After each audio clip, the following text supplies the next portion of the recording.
Ladies and gentlemen, I truly apologize for all technical delays, issues tonight. Fucked up night on my part. I really apologize. This is episode 151 of the War Dog Trail podcast. All right, despite all the nonsense and the bullshit I got going on up front, still got a great guest for you, all right?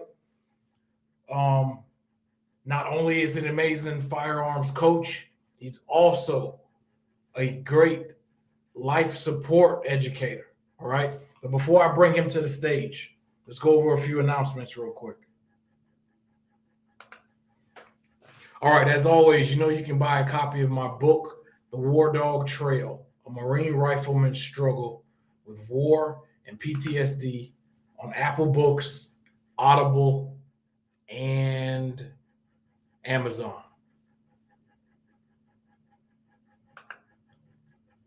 All right. I have an entirely new lineup coming out for 2026. All right. I'm now jumping into true crime. All right. So I have two true crime web TV series shows that are now up and will be available on the 24/7 live stream very, very soon. All right. In addition to my book, I can't even do this shit. There's too many fucking problems on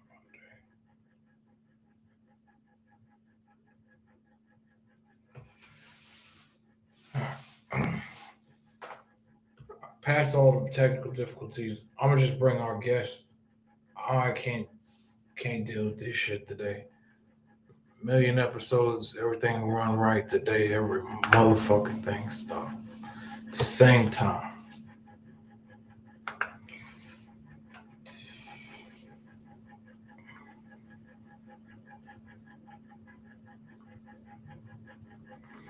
All right, ladies and gentlemen, I bring to the stage,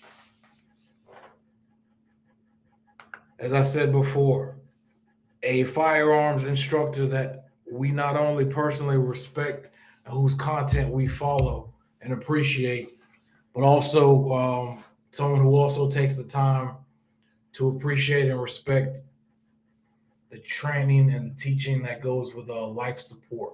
All right.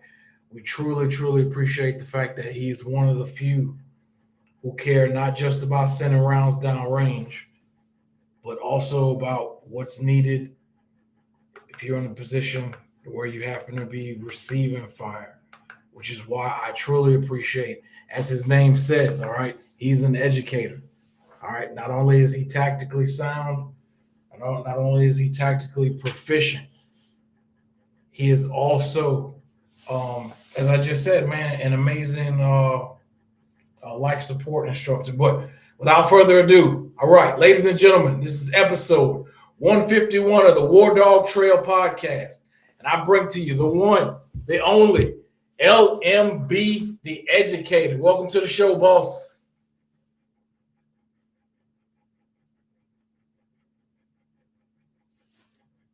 And of course, I'm muted. But what up, though? Thank you for having me.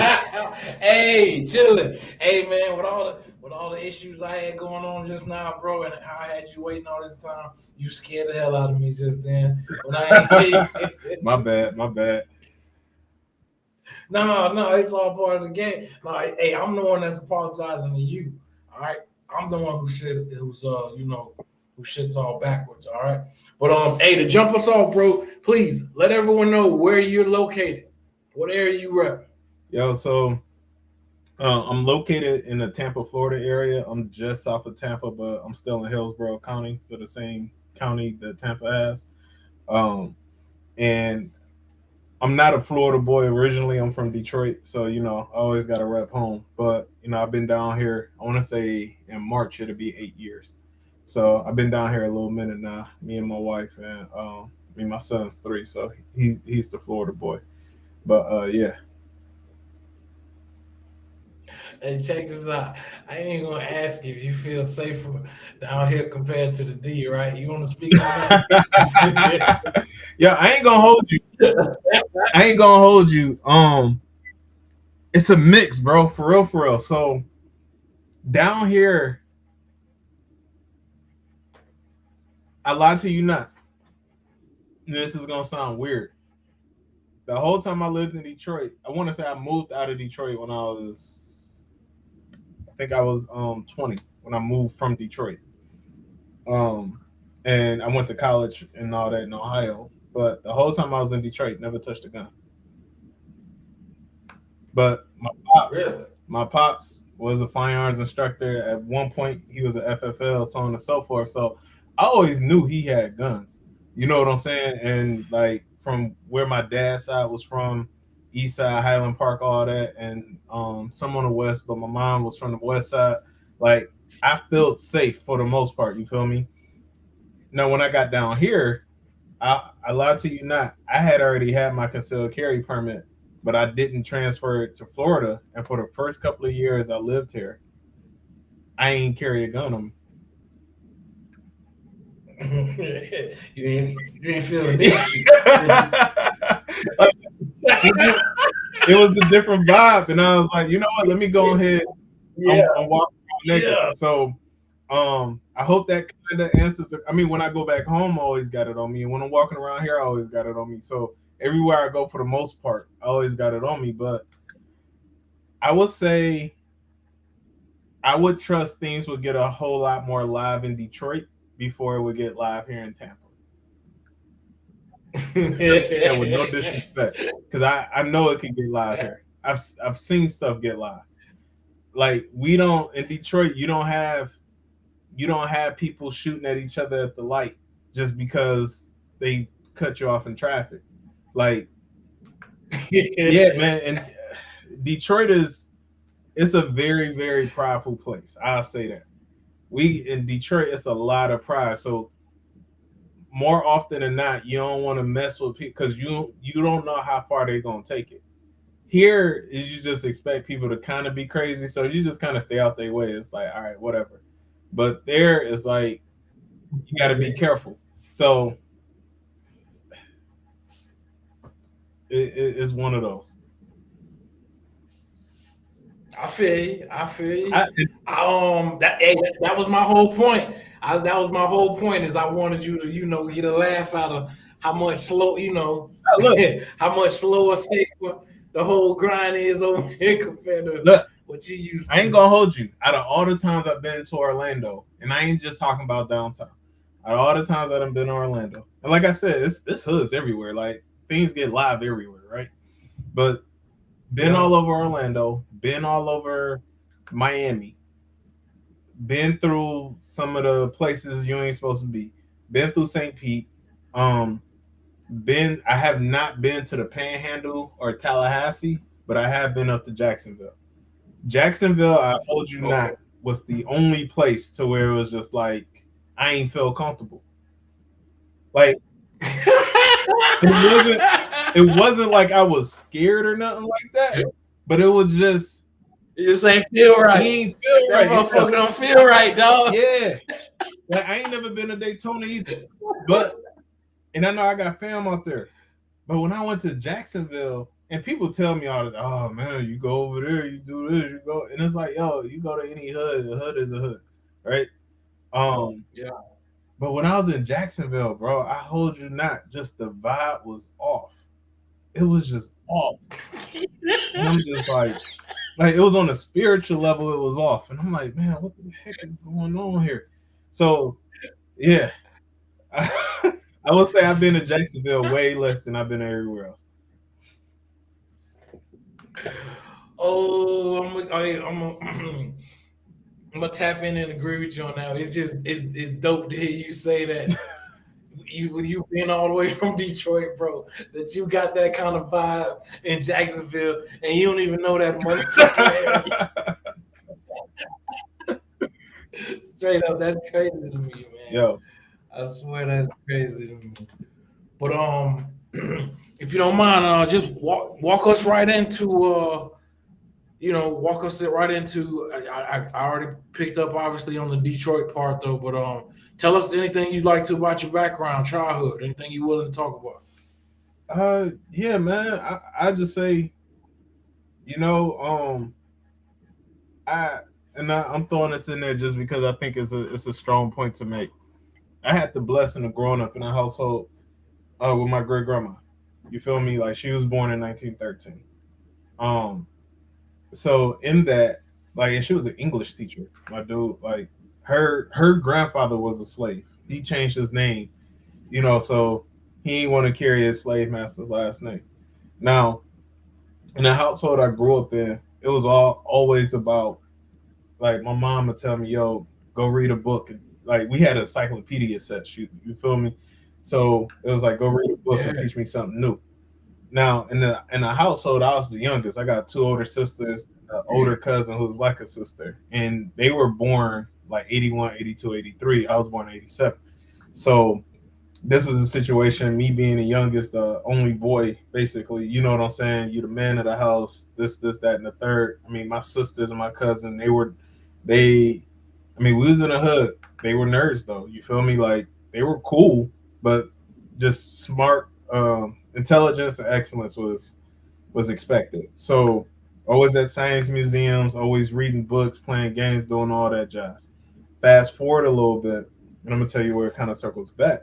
When I was in Ohio, I wound up hanging out with some people, and we would literally street race, like go to street races at night on certain days, and we would hit the range on other days. And that's when, like, first gun I ever shot. I want to say it was in like 2009. I shot a Desert Eagle. That was my first gun I ever shot. Fast forward, we shooting pistol, rifle, shotgun, just every now and then. So everything I did, I was at that point I was self taught. Got my permit in like 2011. Craziest thing, I still got that gun. I got a my first gun was a uh, Springfield 45 ACP. And the only reason I got it, I think at that time, I think I went to traffic court or something, and the officers there, they was carrying Springfields, but they was carrying 40s. And I was like, well, shit, if y'all carrying 40s, I want to carry 45. So, like, even though my class was good, I was just still on a mindset. Bro, I used to walk around with my gun in my pocket or in my backpack. Like, that's just what it was. And I went to college in Dayton.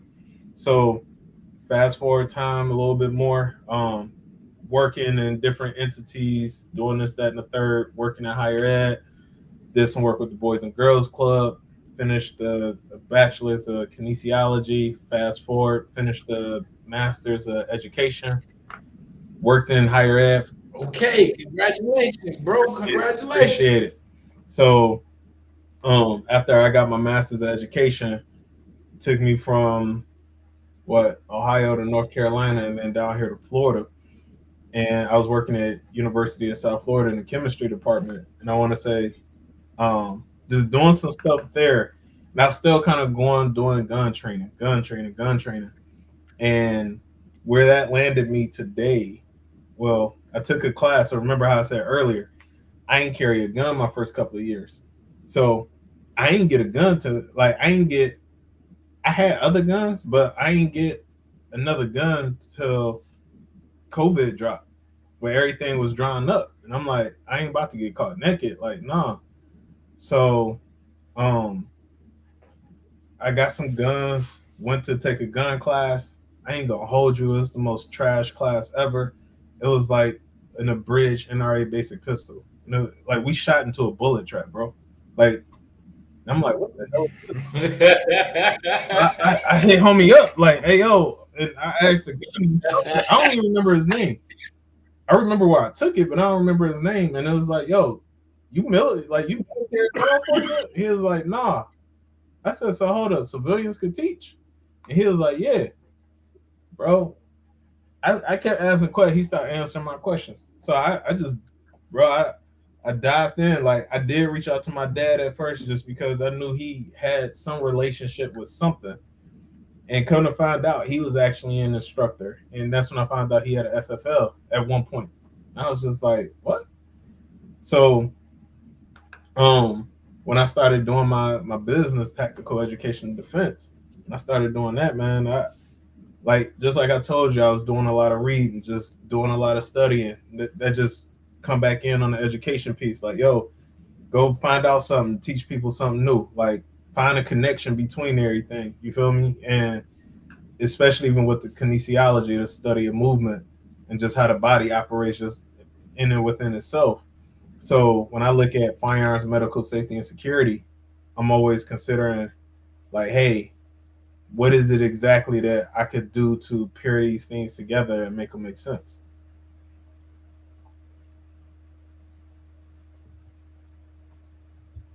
I think we just lost them. There you go. You back?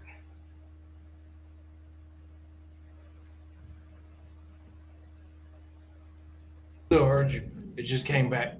All right. Yeah. So I was saying, I You was keep looking going. at how I could pair all my pillars together as far as like what it is that I wanted to do, and just make it make sense. Like I know everybody ain't in the guns. Some people they just want to do the health thing. Some people just want to be more aware. So it's like, all right, what can I do to like really push the envelope and make sure like our people and the people who actually care about this actually have the information that they need. Right, right. I like that. I like that, man. Um, actually, you and I, we're in a. Oh, I'm sorry. Go ahead. No, no, I ain't saying nothing. I was waiting on you. I heard you say you and I. All right, you and I are in a unique position, where I can speak to you about the value of kinesiology tape because 10 years ago I got into a car accident. I was stopped at a red light on the 4th of July, bro, and a fucking drunk driver hit me doing like 50 or 60 while I Mm, was at a red light, bro. So they ended up fucking up my neck, back, and hip. So I now have a metal disc in my neck, screws in my back, rods in my hip, and a lot of the other guys that are listening, that the viewers, all the other war veterans, we all got some type of injuries or metal and this and that and the third. But you are one of the few people that can explain to the other war vets that are with us how good that motherfucking kinesiology tape is and how it helps. And what I understand or what I remember, because my accident was 10 years ago, but I still, use it, lean on it. I don't know. The way it was explained to me is something like the tape sort of lifts the skin around their injured areas and allows more blood or whatnot, blood and the healing or nutrients and all to the area. I don't, I know I'm probably wrong as a motherfucker, bro, but I please I do appreciate KT tape though. So please, for our guys, because for one, like I said, you understand it in your field, and you also understand it as a shooter, and then because you're such a great educator, like I said, you're one of the few people who can, explain it in a way that anyone can pick up. no, for sure. So, and let me explain. The reason why I was doing kinesiology early on was I originally wanted to become a physical therapist, but life just happened. In regards to that, Gotcha. yeah, in regards to that K tape, I want to say the best way I could explain it, it's like if you ever seen somebody with tape on them that it looks like it's almost like war paint or something, right? Like it just looks like it's something tribal or whatever the case is. But Yeah. it's the thing that it's like it's rehab tape because when you have like compressed tissue, it helps to lift that tissue, right? So when it does that, it helps like with swelling, it helps with muscles, like circulation, all of that. Because especially like, I mean, yeah, when you have swelling, that means your blood is basically pooling because you have damage there. So your body's like, hey, let's try to figure this out and stop this from being hurt more. But when you have just overall improved circulation to where you got blood just flowing through and you're able to drain, like have that lymphatic drainage, like it helps so much. I do remember, I haven't touched it in a long time, but it is one of those things that it helps you and it doesn't restrict movement. So you could think about something where if you had like a back injury or something, instead of you wearing a brace that's reducing the amount of movement you have, and think of what's the term? I think it's atrophy, where if you don't use it, you lose it. So I'm sure Yeah, if yeah, you yeah. ever had cast on or something, you got to get used. You got to stretch it back out. This is something to where it allows you to keep moving and keep doing what you need to do while you're not being restricted. So it's kind of like the best of both worlds. Damn right. I Now, will always recommend seeing a healthcare provider if at all possible. okay. On another level, I can only relate to you with the KT tape, right? Uh-huh. With my old age and with my injuries from the war, right? I try to get a lot of people to understand that shit, the last 6, 7 years, anything they've ever seen me do off outdoors, right? Or the reason that I can't tactically, because I won't lie to you, you notice I'm interviewing you, but I don't do tactical shit anymore because I can't. Because the injuries and because I need shit like that KT tape for me to be able to glide and room clear and get through houses that smooth. But that's why I love um everything that you're doing with your content and how you and present it because Yeah. physically the guys who watch my show, man, we're at that point where we're all like, okay, we're not those students, those teenagers who are trying to watch your videos to learn or this that type of thing. We're at that position where we've already, hell, Iraq and Afghanistan was so long ago. We were, we did that. We were a part of that shit. But now, we still want to be able to enjoy practical gun shit besides what you see on TV and movies. So I, like physically, right? When I first started coming online back in 2019, I did wish that I could still do the shit that I did during my 3 tours in Iraq with the Marines, bro. I wish I could still be that cool SWAT operator that I was when Iraq first started, and I was 18 and 19, and I could carry all that weight and shit. But this is what we're talking about is physically, as I explained, without the help of shit like kinesiology tape, man, that KT tape, there are no old school influencers that will ever be motherfucking influencers. It will just continue to be like myself, old school motherfuckers on the side. We don't qualify to be influencers because shit, we just ain't that dope. Content, we can't move physically, all that whole nine. But like I said, bro, if you don't mind, if you could speak on any of that in the circle as far as like shit. If you can see where I'm coming from, as far as older guys, kinesiology tape, still wanting to be tactical and whatnot, but you know what I'm saying. And also having to deal with like that loss of testosterone in life, the whole nine. yeah, no, for sure. So, and I'll even take it a little bit further because, like, ironically, I know how good KT tape can be. I'm actually nursing an injury right now. So if you look at some of my most recent videos, I'm walking through drills just because I'm still nursing through a back injury.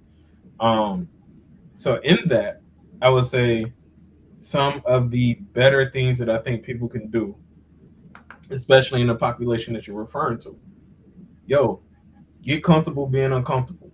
So, is one of those things to where, yeah, you're not gonna be able to move as fast. You're not gonna be able to, be as agile and things of that nature. But that's where you're able to use more of the mental, more of the mind.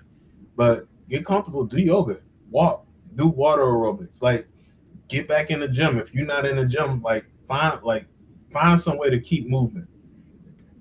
Uh, I want to say there's a quote when I go to physical therapy: "Motion is lotion." And I mean that's something I already knew, but motion is actually lotion. When you think about there our communities throughout the world. They live to be 100 or whatever the case is, and they walk and move around a lot. And I think what happens is a lot of times as we get older, maybe we settling in more into our careers or whatever the case is, we sitting, we are not moving, and that's actually the antithesis. I can't even talk antithesis of testosterone. Testosterone requires us to move, to lift, to do things that will actually stimulate those things, like doing squats. Even if you're doing body weight squats, that helps produce testosterone, like those leg muscles. So doing those different things, I think, would help tremendously just all throughout. And I'm always going to go back to see your provider. If you want to find your holistic provider, do that. Figure out a way to get that blood pumping again, and doing other things to synthesize that testosterone to be replenished. I mean, of course, it's not going to be back where it was, but just doing those different things will help. Again, maybe you're not going to be able to run through the whole thing like you used to. That's just life. That just is what it is, right? If you ain't had no injuries and you 60, you ain't gonna move like a 20-year-old. You gotta know that. But what do you have over the 20-year-old? Damn right. You got the wisdom. You got everything else you need, because there's certain things they not gonna know that you gonna know. Just like when we watching any sport of basketball, football, the older players don't move as fast, but they got the knowledge and the wisdom to say, all right, cool, I know what to do. They know when to set a pick, huh? They got that wisdom. Look, man. I feel you. Yeah.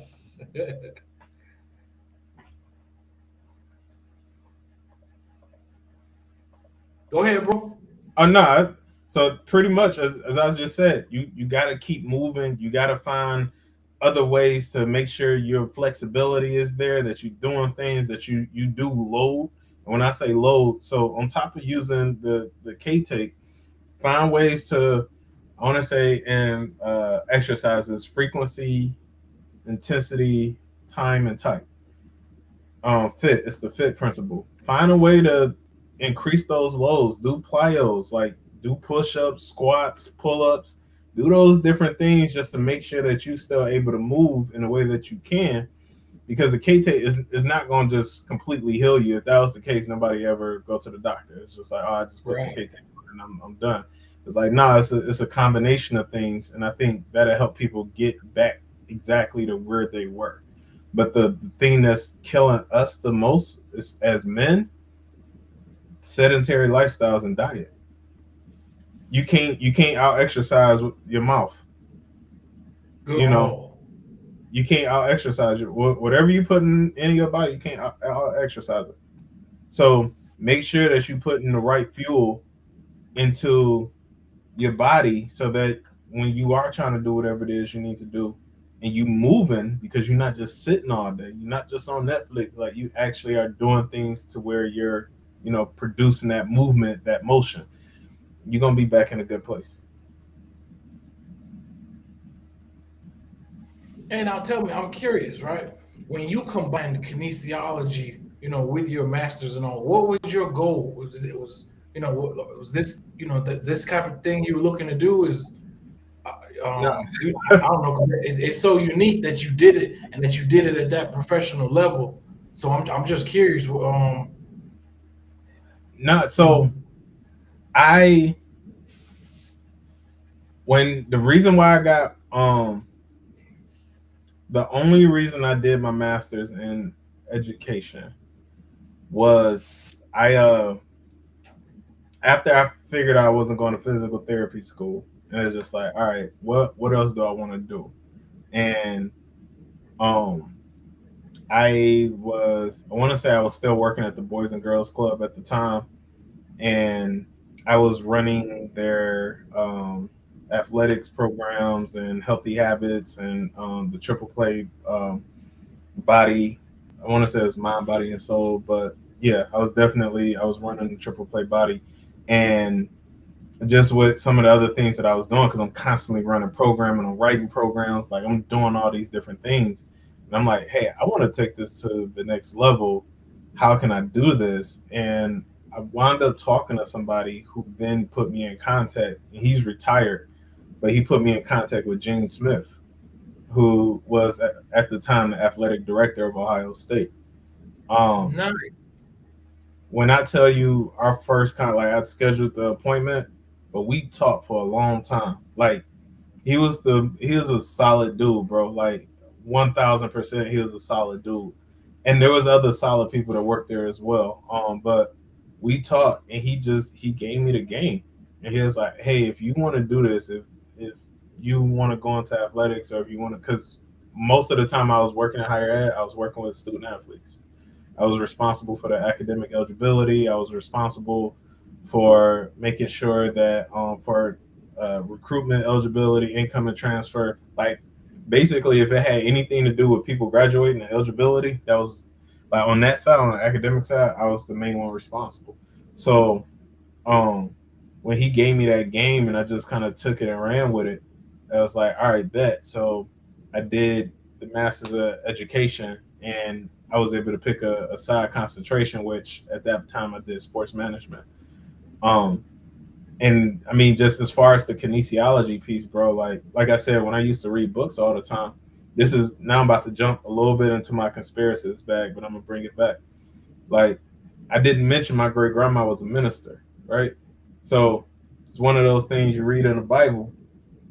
When Moses and them, they left from Pharaoh, and they got to the promised land. They was carrying grapes on their backs, and they was talking about giants, right? And it's like giants, man. We don't see no giants around here. What about giants? How giant? And then you start reading other stuff like in Norse mythology. You got what is it, Nephilim, and they got giants there. And then you start thinking about this other stuff where things just kind of interconnect. So when I thought about kinesiology in such a way, when once I finished my bachelor's, and it's like, all right, what am I going to do for my master's?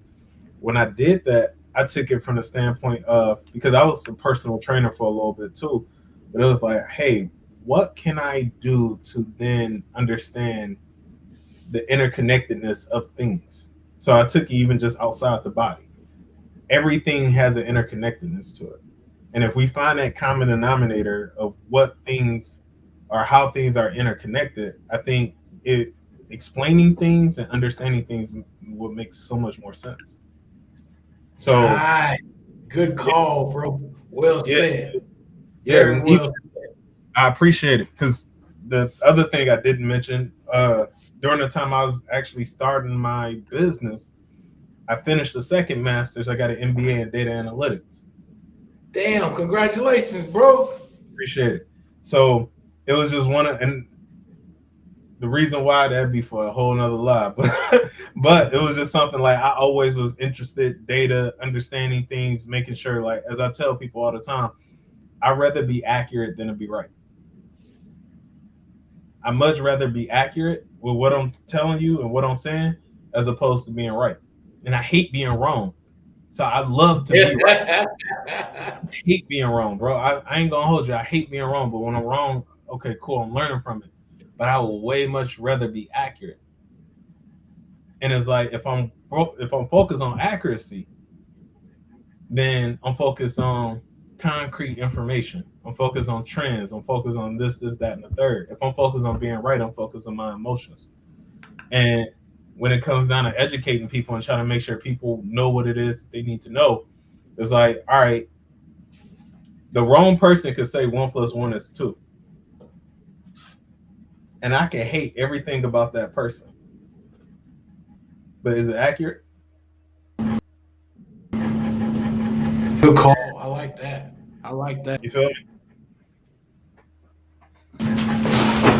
Hell yeah. Hell yeah. I like that. I like that. See, hey, that's why. See, there's a reason why I brought you on the show, bro. I only bring people on that think a little bit different, look at a little things a little different. And I peep game when we were on Black Powder podcast together, man. That bro, it's the light shines on you a little different, dog. Straight I up, appreciate straight up. Now, so damn, I'm just now even more curious. Walk me into the firearms love and the firearms teaching, in addition to everything you have your education in, because you so you man. dangerous motherfucker with that. That combination, hey, the war veterans that watch this, they peep what you got, everything you got going and moving. Yeah, that's a deadly combination, bro. Nah, I appreciate it. So with the and repeat the question for me one more time because I want to make sure I hit the points. Where like the same way I was wondering, hey, okay, now with your kinesiology education, what was your plans when you combine that with your masters? And then okay, now that you are educated in both kinesiology, your masters in education. Now that you know firearms and you love firearms, like how does that how does that combination work for you? Oh man, listen, because the theory from which I teach is biomechanics. So it helps a lot when I tell people, hey, your body is supposed to actually move this way. This is what balance feels like. I could understand a lot of times, hey, these are the different planes that, your body is moving on. Like even when we talk about elbows, right? Your elbow is basic and knees. Those are for the most part, well, especially your knee, it's a hinge joint. It's only gonna move one way. You got flexion and extension, right? Now, when you talk about your shoulder, you have rotation, right? And so when we're thinking about things that can only move on, and technically your elbow can move on more than one plane, but like with your knees, where it can only like flex and extend, because I can take my elbow here, even though it's flexion and extension, and I can take it here. Um, when you're helping somebody with stance, with grip, with some of these different things, even understanding this is what it's going to feel like when you're shooting, even to the point of, hey, instead of locking out your elbows to where all that energy is going to transfer back to your shoulders, if you bend your elbows, now you're redirecting the energy, and that's going to help you, keep control of the firearm more. Just different things like that. Just understanding that and bringing it to what it is that we do and teach, just to show people what correct or a solid foundation, what that feels like. I think that was a key factor. The data piece that goes into it is, hey, I got I got accuracy to kind of put this together. So not only am I going to show it to you and explain it to you, you're going to be able to explain it and understand and see what it feels like as I'm explaining it to you. And then when it comes down to, well, how exactly, what percentage, and it's like, oh well, shit, I got the numbers. What's up? Damn, because that's right. You said you also combined your masters in was it data analytics? You said, Yeah. right? You're Hmm. you're all about stats and statistics and no, okay, I get you now. Shit, yeah, that's a hell of a combination you got, bro. I would say that the masters of education really helped me to like I already kind of understood people, but it really helped me to understand like just development, um, understanding. Uh, I would say the way the system of schools, higher ed works, like just all of these different things. It really like tuned those things in to where if it was something that I already understood, it then helped me understand why. Like, oh, there's a name for this thing. That makes sense. Like, I want to say, not always draw back to this. My very first one of my first classes of my first semester was student development theory, and forgive me if you hear my son. Um, it was student development theory, and the theory that I studied was Aston's theory of involvement. And the long and short of that was, hey, what helps students to be retained in education, at an institution? And it's like the more involved the student is, the more likely they are to stay. So, in all respect, I wasn't part of the military, but I think there's some Well, let me know if there's transferability, but I'm going to use. I won't use terms of the military, but I'm going to use them in education. So, this part that goes along with it is basically one of those things where the student that is able to build relationships with staff and faculty, are more likely to be retained with the school because they have relationships with people that they could go and rely on to help make sure that they're successful. The people who are involved in student organizations are more likely to be retained because now they have a deeper connection with what's going on at the school. The people who are very involved with, other on-campus activities or other things just in regards to that school itself, going to the events, so on and so forth, more times than not, they're able to be retained at that institution because, again, they develop those relationships. They've Through those relationships, they've gained access to resources, and even when it comes down to leaving, as we all do, it's like, damn, I'm about to leave or move or do whatever. And we always pause for a second to think about what it is that we're leaving, what it is that we're, moving on from, so on and so forth. So that's one of those situations to where when we think about just retention in any form or fashion, we got to think about those. I'm going to take it a little bit further. So, um, one of the schools I worked at was Western Carolina University, right? And we used to talk about at risk. For the most part, anytime we heard at-risk student, it was only predicated around black students or from the urban environment, right? But to take it further, there are three types of at-risk students, and think about how this then factors back into involvement. You got financially at risk, academically at risk, and socially at risk. If a student, you almost need all three to be successful. You could be as academically sound and socially sound, but if you ain't got the money, you ain't gonna be there. You could be, you can have all the money in the world and be academically sound as possible, but if you don't have that social connection, you ain't got nothing that's holding you there. You could go somewhere else, still be successful, pay the money, you get what you need. And then you got those who they social as all hell, and they got the money, but they ain't got the academics. Those are people that be on probation. You're on probation, you ain't gonna be at that school very long. So when we start thinking about just being involved, when we think about just between friendships, work, whatever the case is, even us as firearms instructors, influencers, whatever it is that we're doing to keep our people involved. That's why you hear, hey, make a comment on this, on this video, or comment on this, because if people aren't involved, if they're not engaged, that's why companies are paying people for engagement. They're not going to stay. They're going to move on. Good call.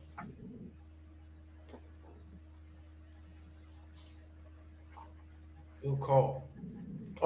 Give me your opinion now on the 2A space, being an influencer. And when did you start? When did you begin to, start your platform? Bro, I don't even think I'm an influencer like that, but I would say I started my platform right as I started my business in 2021. And so in that, my opinion on the 2A space, I was actually gonna write a blog about this, but you're just gonna get it. You're gonna get the early look. I think we could kind of separate people Can into different I tell you categories. one thing real quick though? Let me say Yeah, one thing real quick. If I didn't personally feel you were an influencer, I wouldn't have you on the show. Dig where I'm coming from? respect, You respect. you hear the kind of respect I got for you, right? Yeah, So it might not hit you yet. It might not, you might not self-identify with that title yet, but that's why I had to bring you on for the rest of the war veterans to fuck with you. You dig? I appreciate that respect.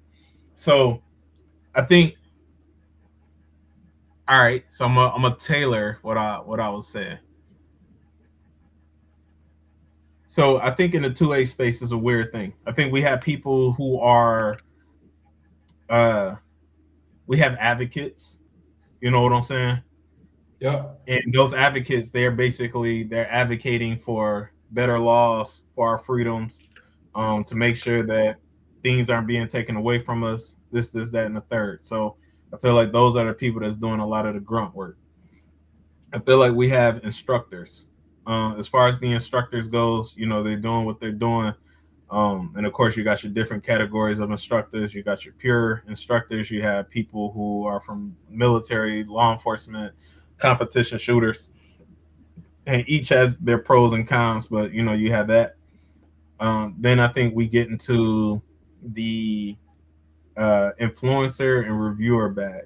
And when it comes to the influencer and reviewers, I think those are add-ons to some of the other categories. And I can't think of all the categories I have right now, but I think that's just some of the add-ons to where, um, hey, they may be doing something, but then they're doing something else. Now there are some people out there who are influencers, and I ain't gonna hold you. They do a lot of bullshit.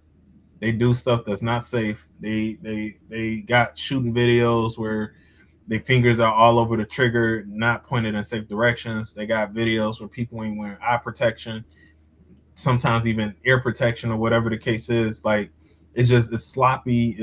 Yeah, it's cool for clicks and everything like that, but it's not a representation of what it is that we're trying to do. So I do think that we have some people that they do things that the masses may think is cool, but it's just like, yo, that's not what we represent or what we about. But can we specifically call them out? No, because we also not trying to eat ourselves. So it's like it's a weird balance there. I also think that we got people in the community that, and this is very unfortunate, they they are pro gun but anti 2A. Damn. They're pro Damn, gun. I never thought about that, dog. Yeah, they're pro gun and anti 2A, bro. Like they feel like we should have a gun, but they say, well, there's no reason for an assault rifle. Why do you need 3, 4, 5 guns, or why do you need this, or maybe we should have this law in place or that law, and it's like, what exactly are we talking about? So, um, I think what happens a lot of times are we bring people in and people are in the space because we're like, hey, we're good people over here. But sometimes people enter the space and they may have a powerful voice. And next thing you know, they're talking against everything that it is that we're actually trying to stand up for. So in the space itself, man, I love it and hate it at the same time. I ain't gonna hold you. But I really try to focus on me and my people. If you one of my folks, if you doing something remotely good, I try to get everybody I try to get everybody their flowers. I give everybody my undivided attention and give them flowers. If you are truly my folks, I give you flowers. If you post that you did something great, like, yo, I'm bigging you up. And I try to really focus on the people that's doing great things as opposed to the people who ain't. But yeah. And then also lastly, we got people that been doing stuff, and when I say they've been doing stuff, they've been instructors for a long time or whatever, and they got like a little voice. And they say a lot of dumb shit. I ain't no other way I could put it, but they say a lot of dumb shit, and it's like, because don't nobody else know no better. People are like, oh yeah, that makes so much sense, or he must know what he's talking about because he's been doing this for so long. And it's like anybody that's actually worth their salt, it's like, nah, what are you doing? Right. So that's my thought. What are yours? Um. Okay, I'm gonna be honest with you. All right, I mentioned this in one of my episodes before. All right, Mhm. I did not know, to be honest with you. This is just like you have your take on the 2A space, right? Mhm. Personally, I was very upset to find out that so many of the influencers I have interviewed on this show. Have you seen some? You've seen some of the names I've had on the show. Mhm. All right. I thought, okay, like personally, if I did something or didn't do something, I'll tell you, I admit it. I'm with it. So I'll tell you, hey, I'm a Marine. I'm a Marine grunt. I'm not a Navy SEAL. You feel where I'm coming from? Yep. Okay, I did not know that 9 times out of the 10, the influencers that I run into in the 2A space that were military, that are veterans, bro, when they were in the military, bro, they chose jobs that were so far away from the danger and all the tactical stuff that they look like now online, all this cool stuff, influencer this and receiving guns that, and drop that your hashtag, bro. When they were in the military with us, though, with me, you got to think about it. We had 2 Super Bowls going on, bro, in our world. If you know what I mean, if you're a fighter, a scrapper, you a gun toter, you whatever it is, and you felt you was about that action, we had 2 motherfucking Super Bowls going on at the same time. Rarely does that ever happen. Rarely can you sit back and say, bet, I pop my cherry over there, I pop my cherry in that country. Bro, so when I started to find out, okay, like, no bullshit, I can tell you, hey, I'm infantry, I'm a grunt. Shit out there. There are no other ways I need to say that, are there? Like my job title says, rifleman. The fuck you think I was doing with a rifle? You feel what I'm saying, bro? I mean, we ain't, you know what I mean? We ain't shaking hands. We weren't, on a, socializing mission. So it blew me away that so many of the influencers that I've met, when I found out they were veterans, they weren't as gun tight, gun killer, gun everything as I thought they were. Or the way it works out is the way I've been noticing it, and this is in the double digits of interviewing influencers. All right. Yeah. Yes. So because on the military level, we nut check each other. All right. So I'll ask a guy, bet you tell me you're a Marine, cool. We both were in the Marines, but now you and I know what the fuck were you doing? What was your job? We say, what was your MOS? Yep. Military occupational specialty, right? Now, on side, if you're just watching these influencers and whatnot, and you're a fan, you might not notice that. It might not matter. Same thing if someone says they're a cop. Okay, hey, but the person that's a cop who works in the police station on the computer inputting data all day, inputting warrant information, is not the same as a SWAT operator. You get what I'm saying now? So same thing within Marines. We like I said, we nut check each other. So I can tell them, hey, I was there the very first day of Iraq. I'm infantry. I was a grunt. All about that action. I've been a stepper since I was 18. Mm-hmm. I turned 19, 20, and 21 in Iraq. It's verified. I go in people's houses. When I come to these guys and they tell me, oh, well, I was a secretary, or I was a cook, or I was water treatment specialist. Bro, I'm hearing all these jobs that were so far away from the danger and shit, right? And I'm like, well, fuck, where's all this hard killer shit you talk about now? All I hear is all your videos talking about, how you were riding on people about how they should do this and do that and train so much and this and that. And I'm like, bro, but we had 2 Super Bowls and your ass chose not to be in either one. I mean, chose not to be a gun, be this gun operator, influencer type dude while you had that chance. So just personally, I can't accept that. I don't identify that. That's false flagging to me. But I will say I did have to open my eyes and acknowledge and shut the hell up that for the sake of entertainment, bro, and being an influencer and getting views, likes, follows, whatever, you can never knock another person, knock their hustle, knock who likes them or how they do something or what company or gear they get or murder. You can't knock a hustle because when it comes down to that entertainment or popularity flow or graphics, video creation, whatever you want to add to it, bro.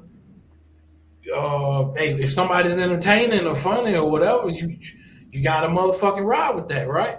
Now, like I said, a great point that I have while I have you on the show, though, is that because you are an educator, you are the type of guy who taught me a lesson, right? Because I just told you my little rant right there, the way I used to think. Like when I first started interviewing guys about 2 years ago.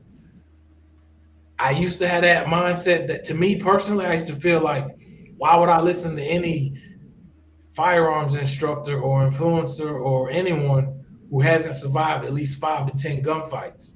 Why would I listen? Why would anybody else in the world listen? Why would I recommend you to them if they have not personally? You know what I mean? I Yeah. mean, you got to understand this is the way war veterans like me and the guys on this channel and cops and everybody else. You know what I mean? We're not your students that you can just talk about this. This channel for me is guys who've already been there, done that, got confirmed, whatever, body, just that and that. And if you want to be legit with it, got paid for it legally. That part. But we ain't gonna rock on that too much. You feel what I'm saying? Yeah. But I don't know, the part that we getting at with it is just more like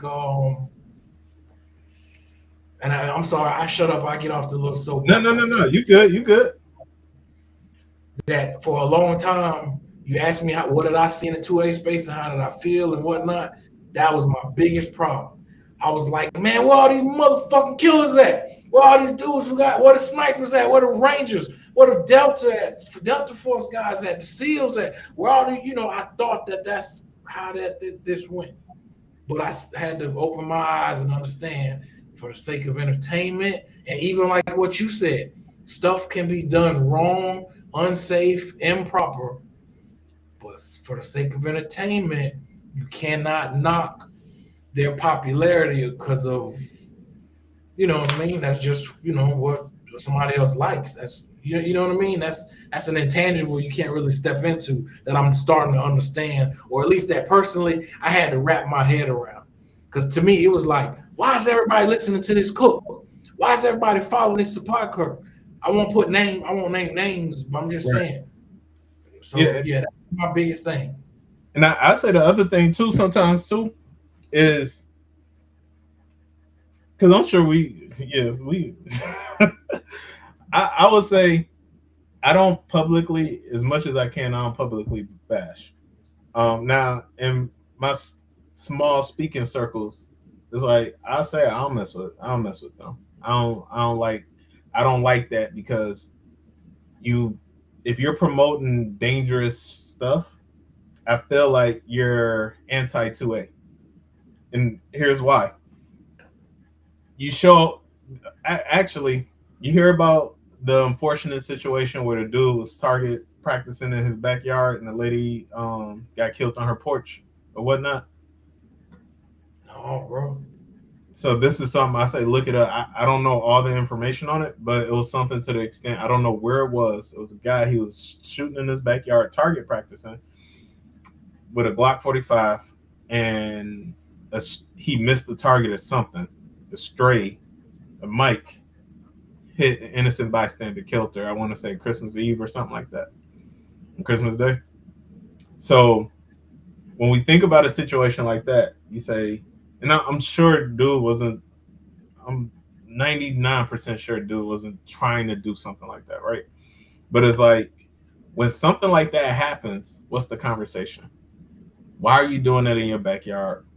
Why didn't you think about safety? Know your target and what's beyond. What the hell were you thinking, right? So let's go to an influencer who's teaching people stuff where they're muzzling each other. They got their fingers on the trigger. They're doing really, really dumb stuff. And Right. when the community, and when I say the community, I don't just mean us or people that look like us. I mean anybody in this country that want to utilize their Second Amendment rights. If somebody's flagging each other and somebody gets shot accidentally, the conversation goes to that's why they don't need no guns. That's why we should take these guns away. That's Oh why yeah. that's why that's why they don't need that type of gun. You see what they do? They don't even know how to handle it. So if you Yeah. teaching, and I'll try not to even be cussing like that, but if you teaching bullshit, which is then translating, you giving poison to the community. And if you poison in a community, if you poison in a well, I can't shake your hand for that. I'm not Yeah. going to necessarily knock your hustle. I'm not going to report your video to, nah. But the way I'm going to fight that is I need to then make content actually showing the right things. So when people, my thought process is if enough of us do that, people will look and say, well, wait, they made sure not to flag nobody in their video. And they talked about it, but they flagging people over there. So then we give the people the opportunity instead of throwing stones. It's like, well, let me show you how to make this stone. Let me show you how to shine a stone. Let me show you this proper way. So now the people could do their own comparison analysis and say they doing it that way, but they doing it that way. Because also what we notice with a lot of these influencers, they not shooters, bro. There's a lot of influencers out here who can't shoot. Yeah. They not shooters.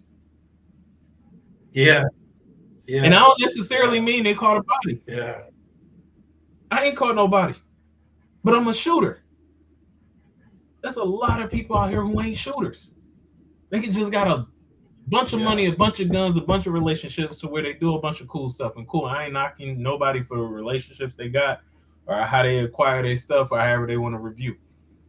But the minute you start crossing over, if you ain't a shooter and you start talking about shooting activity, nah, that ain't your lane.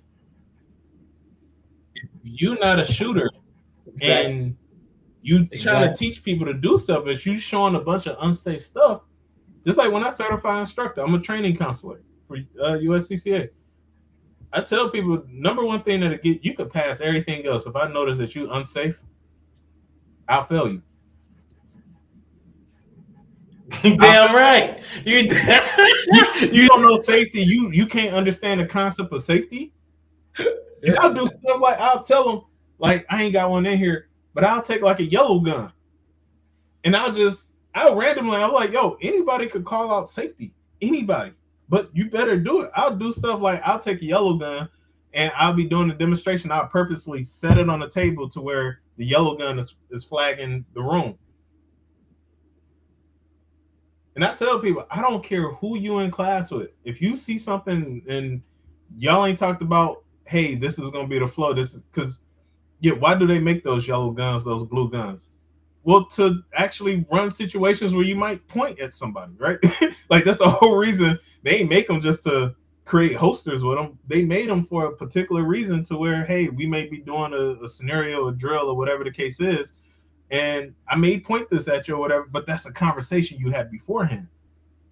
But if I set the tone that, hey, you see something that's unsafe, or if I'm demonstrating my fingers on the trigger, if you ain't saying nothing, if I'm flagging, if you in front of my firing line, my proverbial firing line, and you ain't saying nothing, now, even though I'm not responsible, now this is you, and now you got students in your class. And you got people in front of your firing line. Now you got guns pointed at them. Or now you comfortable with guns being pointed in a direction that's not safe and you ain't going to say a word. If something happens to somebody else and I certified you, I'm not necessarily on paper responsible, but spiritually I'm going to feel that. Hey, I'm ready to take it there with you now, right? You're one of the few people that I can have this conversation with, right? I'm ready to take it there with you, with both of us in the 2A space, right? Now, we're gonna. That's why it's so cool, and that's why I had to fuck with you to begin with. I gotta keep saying that, man. I'm sorry this episode started so bad, with all these issues that I had, technical, computer-wise, all that type of shit, but it all came back to this kind of magical moment right here that you're the only one that I can ask stuff like, okay, with the way, with who you are and everything you just said and the way I am and everything you heard me say, you and I are going to have that conversation on what we feel like a black male influencer should be either doing or acting like in 2026 in the 2A space. This is just between you and I. We are not naming names in that. But the reason I say this is special for you, and is why you and I both, is because you and I can both have an educated perspective and response to to how we look at things, right? But when we both look in the mirror, we know we both look like the same black men that everybody else sees and says and compares as the same, I'm not an influencer, but you are, but you know what I'm saying. But they compare us all to what they see others within the space doing One or bag, one acting. sound. Yeah, yeah, yeah. I'm not gonna say anything as direct as to be like fucking. Okay, you need to always be acting this way and have your shirt buttoned, and you need to never be cursing. I'm not taking it that far. You know what I mean? I'm not, because like I said earlier, you gotta forget. I mean, you gotta always remember. Okay, can you at least agree that there is at least flag, even on Hollywood, on a movie or a TV show, you're gonna see flagging, bad safety shit, all that shit, because it is entertainment. You agree with that? Yeah, and yes, Okay. and most of the people in Hollywood they don't know nothing about. So a lot of times they may not have a gun specialist or somebody there on set to let them know what's up.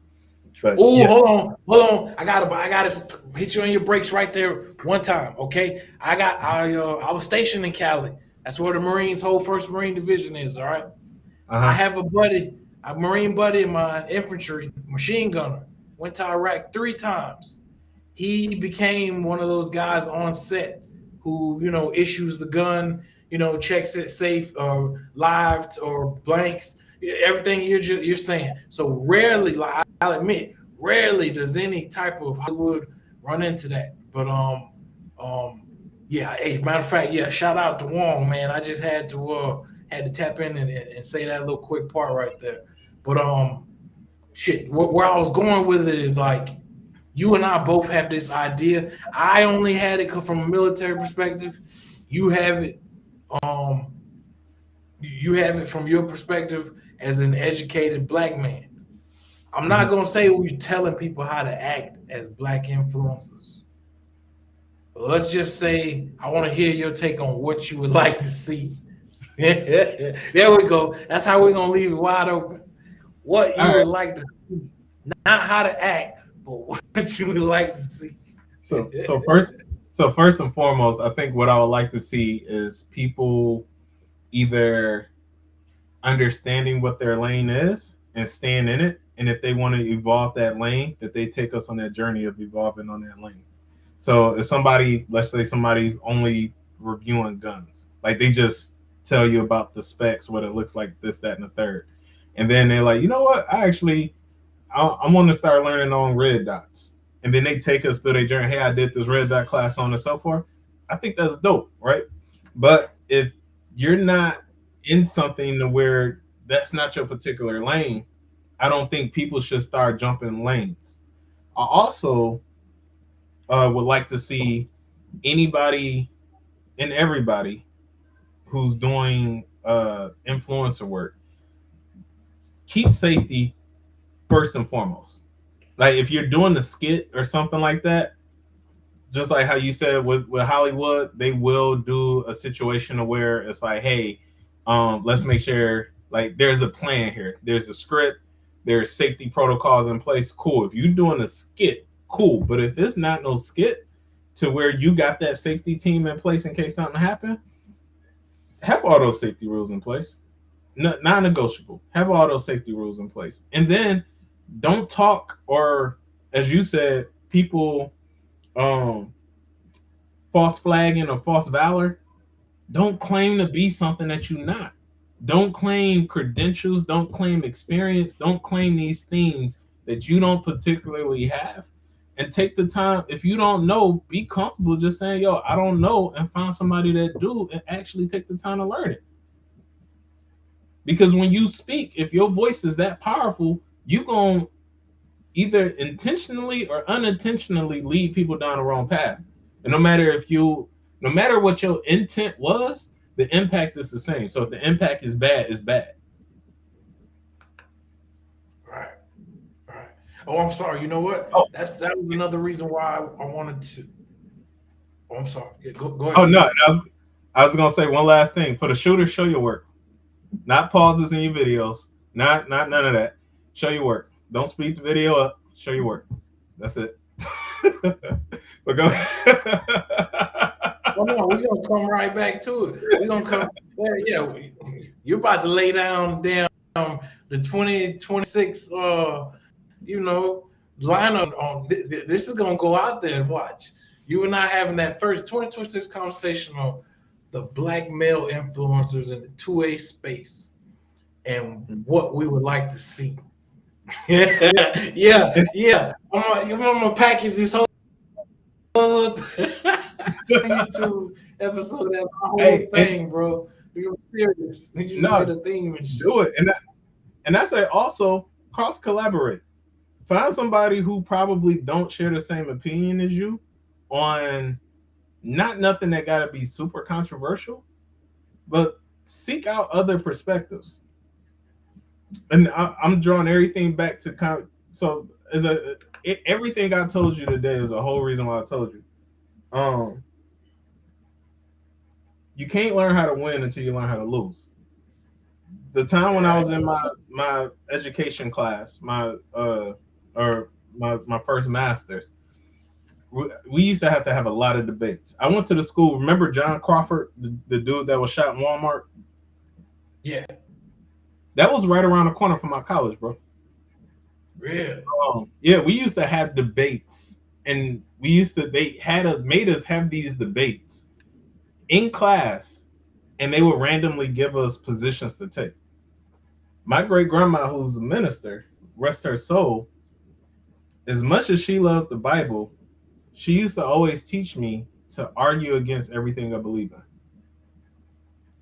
Argue against everything you believe in and see what conclusion you come back around to. Take your emotion out of it, argue against everything you believe in. Because on one side, it's going to strengthen, or it's going to let you know where you are fundamentally, right? It's going to let you understand, like, hey, why do I feel what I feel? Why do I believe what I believe? It's going to make you check the information that you have that led you there, but also what it helps you do is to understand the other side of the argument. So I'm not necessarily saying if you feel like the Glock is the best thing known to man, bring somebody on to tell you why Glock ain't. No, that's kind of more opinion based. But if we talking about how ammo works, or how ammo works when you have a comp, or why smaller guns may be harder to shoot for first time shooters as opposed to a larger gun. When we get to those type of conversations, I think that's something that we could talk about. Hey, why would this grip potentially work better, or why doing this, that, and the third? So I think bringing people on that has different ideas, and again, just using one more example from that, even with the debate topics and so on and so forth, and like I said, other people bringing in a platform. Um, we used to have all types of controversy. Remember when Trump first when Trump first ran for president, and there was a dude that jumped on stage trying to stab him? Yeah. He went to my school, bro. He went to the school with me, bro. It was Wright State University, right across the street from You Wright Tech. bullshit. You He was there. bullshit. I'm He so went to serious, your bro. school, bro. Come on now. Yes, yes. That dude went to your school, no bullshit. He went to Wright State University. Yes, And you saw him you yes. said This dude, he was nuts though. When I tell you, even after him doing that, because we right across the street from the Air Force base, I remember in front of a sergeant major or something, he took an American flag and just started stumping. And he, like I said, he was out there. But yeah, you think? right in front of dude though, he was doing it in front of the sergeant. And it's like, yo, you nuts. Yo, he was out there. But why do I bring that up? We would have so many, like the Klan used to do a walkthrough on campus. Like it was so many things, and it's like, well, how exactly would you combat this? And that's why I say bring different ideas. You ain't necessarily got to agree on everything, but bring people in with different ideologies so that you give people the opportunity for information and informed decisions. Right, Yeah. right, right. But no, 2026, yeah, package that up, roll that out. Like I said, if you shoot and show your work. If you shoot and show your work. Like I hold you not. Now I say this part too. Bro, I never try to lead with this, which fortunately, I mean, I'm saying this like later on in this conversation.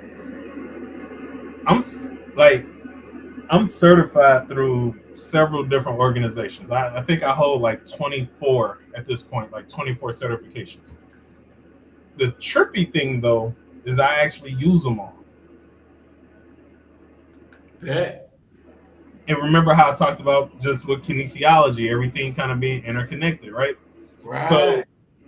um, in that, when it lends to conversation, so on and so forth, and especially when it goes back to me saying, show your work, like, I don't have many of videos to where I show myself shooting. And it's generally because I suck at the camera work. I ain't gonna hold you. I suck at the camera work. Like, I just got some metas recently, and now I'm about to be like doing that.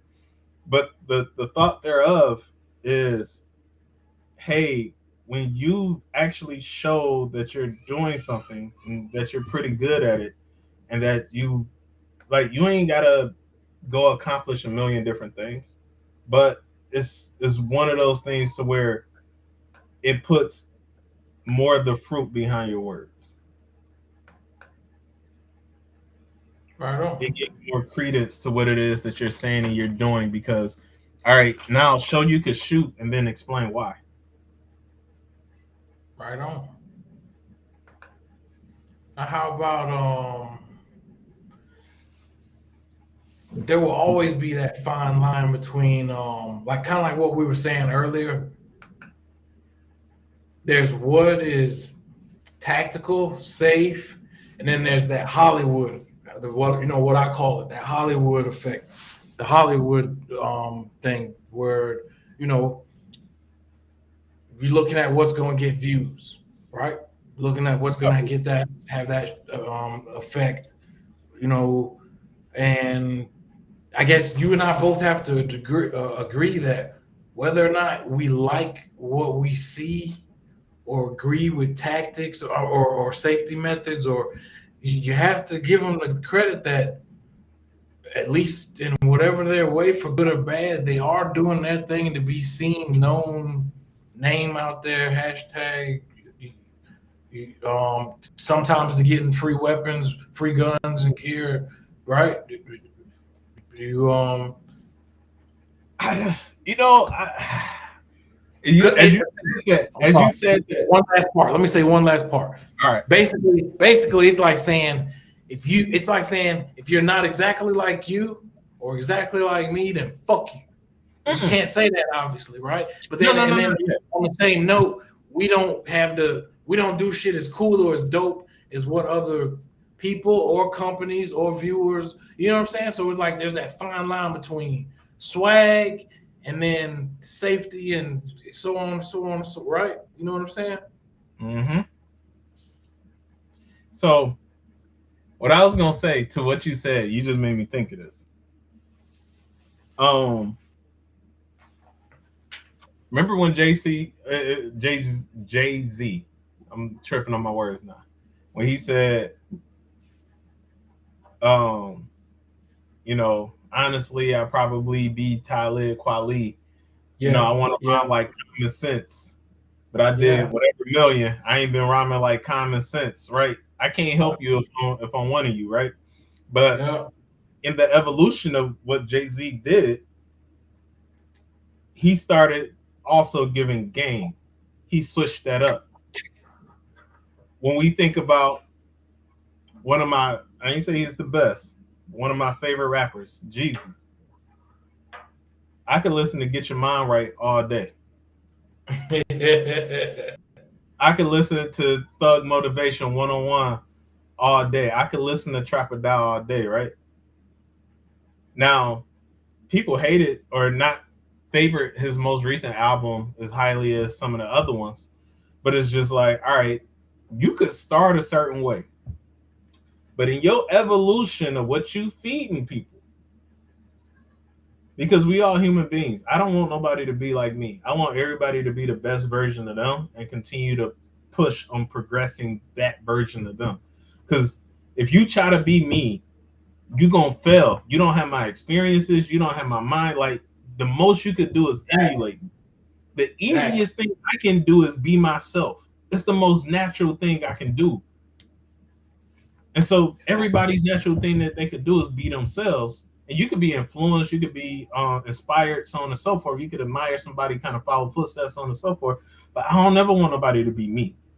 What I do require though is safety. Now, when we start looking at the Hollywood stuff, and people used to do that, and then they like, hey yo, and maybe they don't even have to explicitly say, yo, what I used to do was unsafe. We're not gonna do that. That would be dope. But if they just do the same thing and find a way to make it safer, cool. If they want to do the same thing but find a way to make it safer, I ain't got no issue with that. I ain't fighting with that at all. If they want to get the Yeah. views, because I'm sure you've seen people doing stuff they way, which is safer. People are doing things safe and still have like a bunch of views. It's possible, but Right. it's like at what cost? Right. Because Now, once you get all the materials, once you get the money, now what you doing with it? now I want to give you an idea to wrap around your own, to wrap your head around the way I like kind of needed to so I wasn't like beating myself up so much. Is that all right? Yeah, for sure. You know how two roads can still get you to the same place? Yeah. Okay, so you know how let's say let's say an event like Shot Show, right? Hmm. Say some of us get invited there because we've been doing videos one way, others get invited there because we've been doing things another way. But point is, we still both end up invited to that same venue. Does that make any sense? Where I'm trying to go with that in a Yeah. way? So it's like even when I um okay, so when I went to just my first shot show 2 years ago, and then I just got approved again last month to go, to go next month. Hmm. Um, I guess it was kind of like the same way. It was like when I got there, I had to acknowledge or realize that kind of what I was saying earlier. Uh, Whoever people like, and however they were doing shit, and versus how you feel personally about whatever they were doing shit. I don't know. It when it comes to, like I said, man, and just the way life works, the world works. When it comes to entertainment value and that nature of views and this and that, it doesn't really count there. Does that make sense at all? Because Yeah.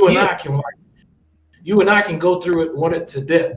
Because I personally, I would be like, damn, this person that was like, I don't know, former military or law enforcement or any of this other shit. Why wouldn't they have the views, followers, blah blah blah? But and then even you being an educator even taught me that part though, right? Because I had to realize, damn, you know what? Doesn't matter what a person's background was, if they can't convey that information as an educator into a way that their clients or students can learn it and pick it up and do it and repeat it and regurgitate it, then you have a problem. So that would make like 99% of us military guys useless because yeah, we can all be all loud, gung ho, in your face, aggressive, but because that's what we're used to doing with each other. But what about like what you're used to dealing with?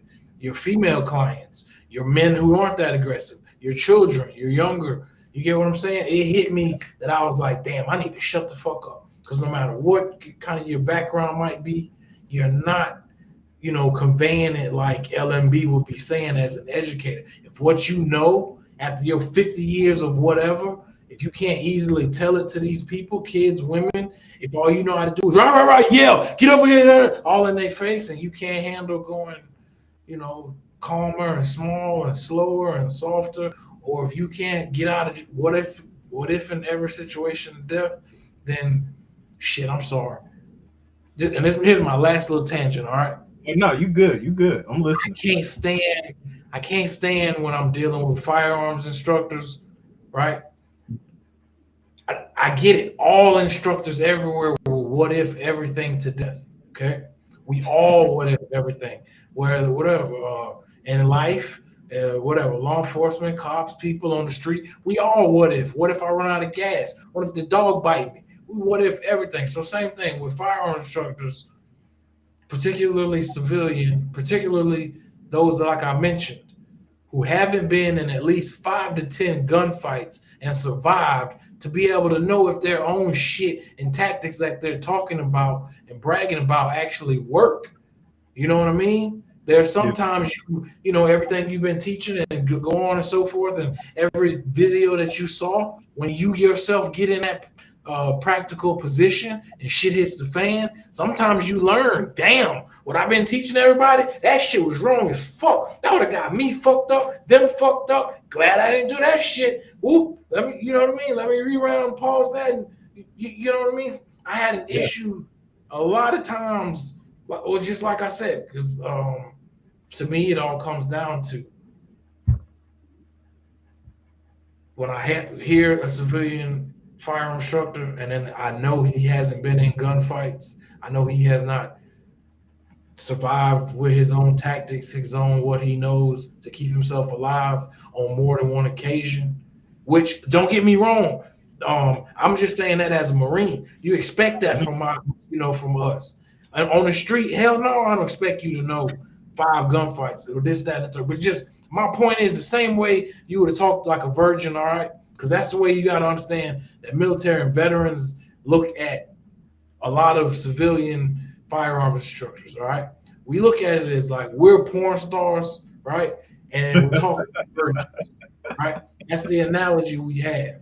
Because we look Uh-huh. at it as like, yeah, we've been run gun busting and fucking big time shit. And here you are, yes, you qualified, you have every certification from, every organization there is and every license within the state or the federal, the country.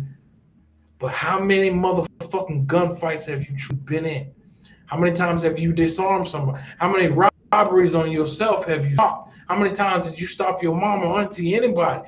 How many times have the own shit that you know and that you are capable of, how many times has it ever been tested and you back it? And you got to understand, I can only say that from a perspective of war veterans, like Yeah. because we can verify and prove what the fuck where we've been, what we've done, confirm this, that mission on paperwork, right? The same way when people go to prison, you want that paperwork to prove where the fuck you been, right? Same thing military. That motherfucking paperwork tell what was your job, where you been, this, that, and the third. Yeah. The DD 214. Now, Yeah. and in all honesty, I the reason why I did everything that I did, as far as like going seeking out the certifications and so on and so forth, initially it wasn't to make things interconnected. It was because when I got out of my first class, it was NRA basic pistol, my instructor class. There's a few Hey, veterans. but nothing in life is it? You Huh? never intend anything. You don't. We usually don't intend anything interconnected. Any of the your skills or experiences, right? It just kind of But works true. out that way, right? Like you ain't Yeah. know you like damn, I was gonna be able to drive and sing and motherfucking cook. Right. but so but no, it was the veterans that influenced me, because at that time, and I'm not that way anymore. Like I'm still super competitive, but I honed it in a different aspect. But it was like, oh shit, I just got out of class with all these folks. Now they get to post pictures and flyers of them and BDUs and shit like that, and say, hey, yeah, I scored this, that, and the third. And just even me thinking my whole life, civilians can't teach. So it's like, what is the common man or woman gonna think when it's time to take a class? Are they gonna want to take a defensive shooting class from this dude that ain't never been in a gunfight, this, that, and the third? Or are they gonna want to take something from somebody who comes across as official? Now, to your point of what you mentioned earlier, they could have been a drummer. They could have just played on the football team. Like they could have worked in HR and just processed payments and paperwork or whatever the case is. It could have been a million different things. Exactly. But the fact Exactly. the fact that they got these BDUs on or whatever the case is, even if they talk or whatever, it's like, damn, I don't compete with that. So how can I separate myself and make myself more valuable? Now, to exactly what you said, because people would ask me to, and thank you for sharing that thought process of you saying that's how you would feel or that's how you was feeling. And it's like when I started learning very soon, the more I entered into the space, that when I would talk to veterans and they would ask me like, some of them would ask me like, well, have you ain't never touched a gun when you was in Detroit? Oh, so you ain't did this, that, and the third. And I'm like, nah. And then I started asking questions. Because like I said, I try to think on both sides of the coin. I'm like, how many times when you were, and this ain't me questioning you or any of the other veterans, I'm just sharing the conversations I would have. I'm like, if we teaching about pistols, how many times was you walking around with a pistol concealed? How many times was you just minding your own business shopping where you might have had to drop somebody in a store? Were you not necessarily protecting the base or something like that? Like how many times when you did when you was clearing a house, was you doing it by yourself or were you doing it with a group? Could you call for backup? Could you do this or that? Because I can't call for backup. My job ain't to, if your job, because I want to say, I think in the Army it's 11 Bravo. I'm not sure what it is in respect to the Marines. But yeah, if your it's the job, same. It's the same. okay. Hey, So if your job, a grunt if is a your grunt, job, dog. yep. So if your job is eat, sleep, shit, bust down doors, that's your job. I'm a It's your life. business support analyst Like, right now. Before I was just in education. That was my job. This is something that I'm learning because I'm not going into a war zone. But my hood is a war zone. The streets is a war zone. I got randoms that may just pop off and do something. And I'm not open carrying a rifle. I'm not open carrying my pistol. It's hidden. So now I got to figure out. And then, just like in the military, everybody on my dad, almost everybody in my family was in the military. So it's like y'all got rules of engagement. We do too, but when depending on y'all circumstance and situation, y'all might be able to go ahead and take that shot. I gotta worry about going to court. I gotta worry about this. I gotta worry about those things. And so that's why I had to learn to appreciate you, bro. That's my whole point. I had to learn to appreciate everybody who could still reach people and however way they reach them, whether it's because of proximity or physical proximity, or because of their message and they like their swag, or because of the way that you relay information and teach better. You know what I mean? I might not myself or any other military or law enforcement might be so gung ho and insensitive that they don't take the time to motherfucking do things as well as a civilian instructor would. It might not even talking to you as cold and calm as you are. That's what you want at a gun range, man. Especially say you're trying to teach an old woman the way you are, your demeanor. You can't have them acting like me and just popping off and be like, "Yeah, goddamn, let's go to war, grandma."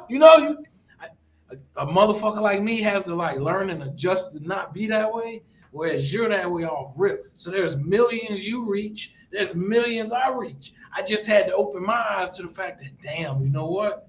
We actually both dope, huh? Yeah. If I figure out, that fine in between, we actually both dope. We're doing what we. And look, think about this. Think about what you just said. That literally relays right back into the 2026 conversation on influencers. I ain't telling you to be Duran. I ain't asking you to be Duran. I'm not asking you to be the educator, right? But if you see that you like, hey, you like this about homie, let me see if I can integrate that into something I'm doing because it's gonna help the people. Because if you on your shit, that's why I tell Arian, if you on your shit and I'm on my shit and everybody's on their shit, the people win. Exactly. The Exactly. people win. They understand laws better. They understand training. They understand the importance of this, that, and the third. They understand these things, and so what does that do? That brings students back. That fills up classes. That means more people are buying guns off the shelves. That means we having more conversations. People are being more politically aware because I started teaching about that too, like Black history, so on, and so, especially in regards to firearm law. Like we become so in tune with hold up, training is important. Hold up, so and so over there, they not doing that with air protection on. Yo, that's crazy. Like, oh, hold up, okay, we could do this, that, and the third. And again, you being you doing it your way, and you just becoming a better version of you. And that's the 2026 plan, bro. It's the perfect plan. Nice. It's Nice. the perfect My, plan. I'm gonna cap it off with just what I picked up. All right. Mm-hmm. I picked up that people. Oh, damn, I had it on the tip of my tongue. And I lost it. How do I say it? Repeat the last part you were saying, and then come back to me. Okay. I was saying from the standpoint of we have a situation where you may see something in me that inspires you. And instead of you becoming me, you're integrating a trait into you. Right. You're becoming that better version of you because if all of us are on our shit and becoming the better versions of ourselves, the reason why we doing this shit for the people, they actually are the benefactors. So if they become the benefactors and then now we're setting standards. Hey, safety is a standard. This thing over here is a standard. Training is a standard. We set these standards. Now we ain't got to compete with BS because we are the standard and the people are winning. Everybody's eating because everybody's got people watching their channels. Everybody got people in their class. Whatever it is that they doing, they buying what they selling. Everybody's eating. So if we on our shit, everybody eats. And we just becoming a better version of ourselves. Right. Right. Right. Well, damn, you make me want to ask you, is part of the reason you feel this way because you've seen beef in your own eyes, like you up close personal, you've been at an event and seen beef? Look, yo, I'm from Detroit. It's very rarely people squash beef in Detroit. Like I've seen beef. I've seen what happens when people beef. When people Oh beef, no, my bad. I meant just amongst influencers. I meant, have you yeah, seen the? no, not Okay, even okay, you got to be deep like that. But yeah, all even right, on influencers, yeah. So all right. there's fabricated beefs because people they want to go see the nigga. Oh, what you gonna say? What you gonna say? What you gonna say? Right? You got that, but that's when it's like, hey yo, we gonna make a plan. This is what we gonna make happen. Because at some point, at some level, beef starts exposing things. Um, but I think we would make more money without the beefs. Because the beef Yeah, money, the the petty money, that's short term. Because everybody want to see a little bit of drama, but how else can you display drama? There's a million different ways. Um, People fall in love with soap operas. That's drama. People fall in love with suspense. That's drama. Hey, hey, everybody do 10 yards, 10 rounds, 10 seconds. Let's see what everybody score. Who got the best score and best time? Right? That could be something that's suspenseful. Hey, taking it back to street racing.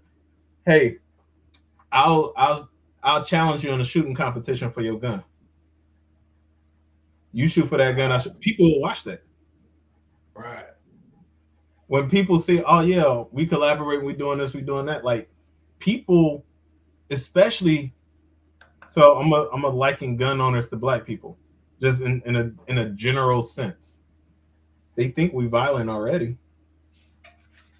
Now we That's don't what I have want. Damn, we there don't you have go. to, My bad. Yeah, yeah, we don't necessarily have to tone ourselves down, but we could show we human. We ain't necessarily got to tone ourselves down, but we could show that we human. Okay, for the record, first time on film, I want to tell you. You asked me earlier what something I noticed in the 2A space, right? And it directly correlates to what you just finished saying, all right? I personally have come to understand and feel, or yeah, I've come to feel that most of the world, and I say this as a Marine who carried guns around the world, I was in uniform, okay? Wow, keep that in mind as I say this, all right? I've carried guns in my hand throughout the world while wearing a Marine uniform, okay? But being in the 2A space here in the States, in the US, I come to really realize people around the world are really not cool with seeing black people with guns unless the black person is wearing a uniform. Okay, that is just my personal opinion, and it's what I've come to notice and see. Just from being in the military to being around the 2A space. All right, most people in the world, I will say it again. I feel most people are not that cool with black people having guns unless they are wearing a uniform or displaying a badge. Obviously, if they're undercover, they're gonna look like the rest of us. So there's no fucking distinction. You get nowhere with that, right? You get Right. nowhere with that, right? But just the reason I'm saying that, like I said, because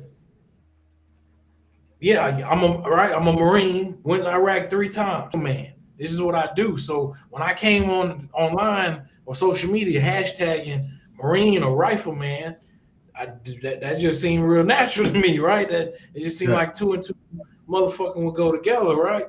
But then, like I said, I had to backtrack and notice and I don't kind of see. Am I making any sense, bro? Yeah. Feel like No, I you are. might No, be you are. losing my self. No, look, I'll let you know if I'm not tracking. I'm following. Shit, same way. I just lost myself. Hold on, what were we talking about again? So you were saying you was I had a hashtagging traumatic brain injury. Marine. My bad. Bro. You Yeah, no, can't you see could. You me. said you was I hashtag. got hearing aid from the explosions and shit. I got traumatic brain injury. So, but that's my whole point of this whole show and podcast is showing that you can be a fucked up veteran and still, even with a brain injury with metal all over your body, you still find something productive to do and not commit suicide. All right, not check out. I'm a Marine. I got plenty of buddies. I've been there myself. Had to be hospitalized 5 times. All this is about redemption, picking yourself up, still moving the road. So, Mm-hmm. yeah, that's where I was going from with it though.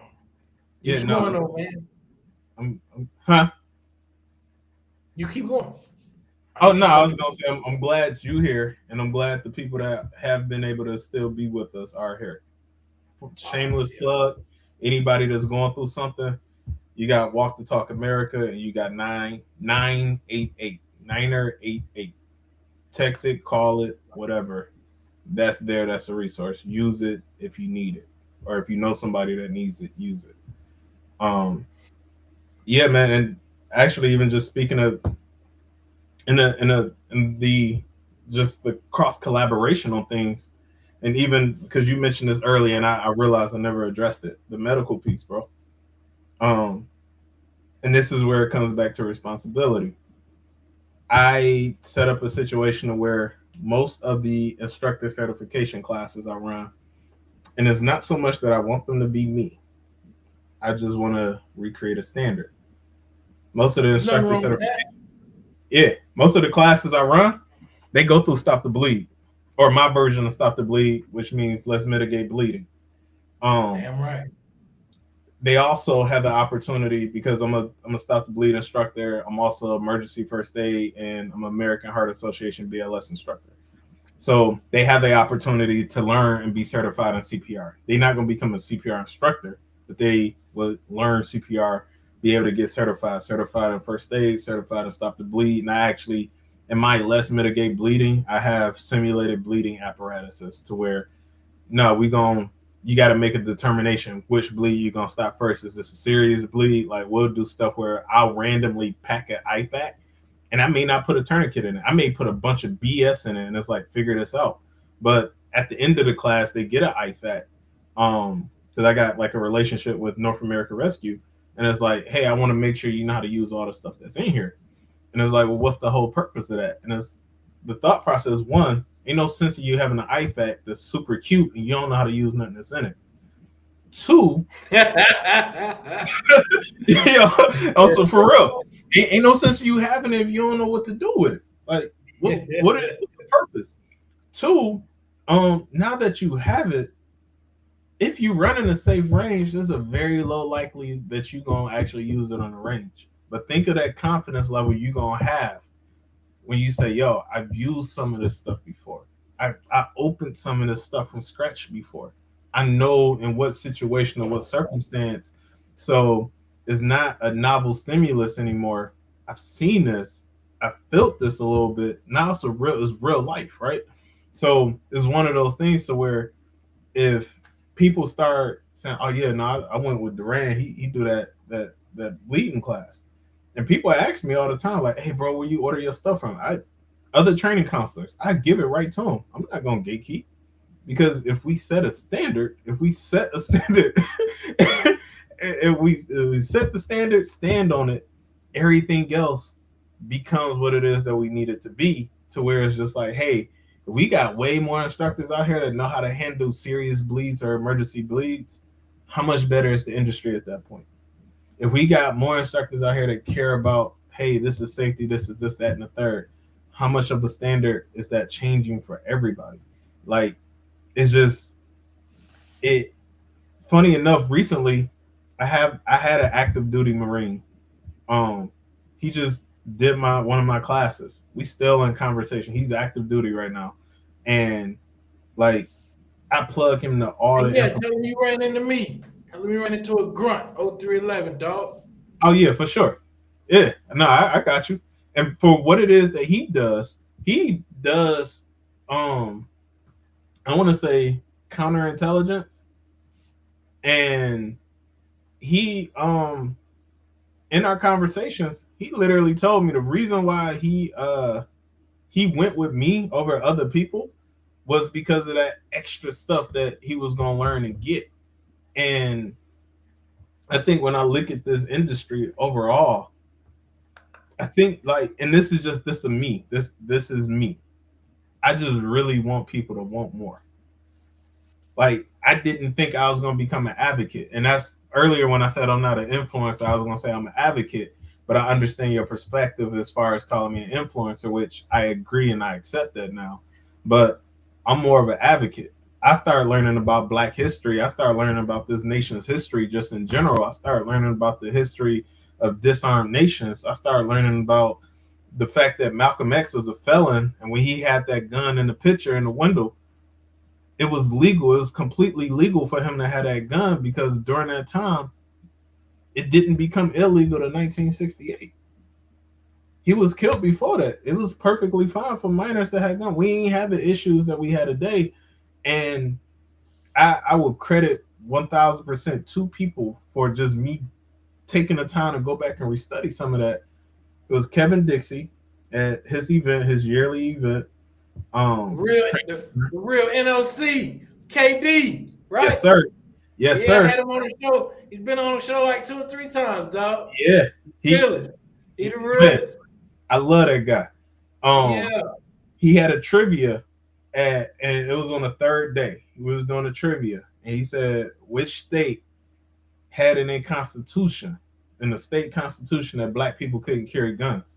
And it's like, what? And so, yeah, it started there. And then Maj Toure, Black Guns Matter. I took his civics class. And as I told you, I'm the type, I connect dots. I recognize trends. That's why I'm good with data. I'm good with people. The education masters help me to really understand people better. That data analytics help me understand systems, trends, the whole nine. I'm putting it together, and I'm like, wait a minute. And I just started looking back, and I'm like, if at whatever time that this industry is done with me, or I'm done with the industry, what did I give people? What did I give the people? What did I give my peers? What barriers did I break down? What doors did I open up? In what ways have I been able to pass forward knowledge, information, resources, so on and so forth, so that we could continue to get back our rights, we could continue to be safer, we could continue to really like make this community better. Again, everybody's not cut. It's like a basketball team. Everybody can't be Shaq. Everybody can't be Steph. Everybody can't be Kobe. Everybody can't do that. If you play your role, if you know your role and you play your position, cool. Maybe you might be a Magic Johnson where you could play all five. Maybe that's you, right? But if it's not, know your role, know your position, play your position real good. If you want to start learning how to shoot threes, cool. Show us you shooting threes because we're gonna fall in love with your journey.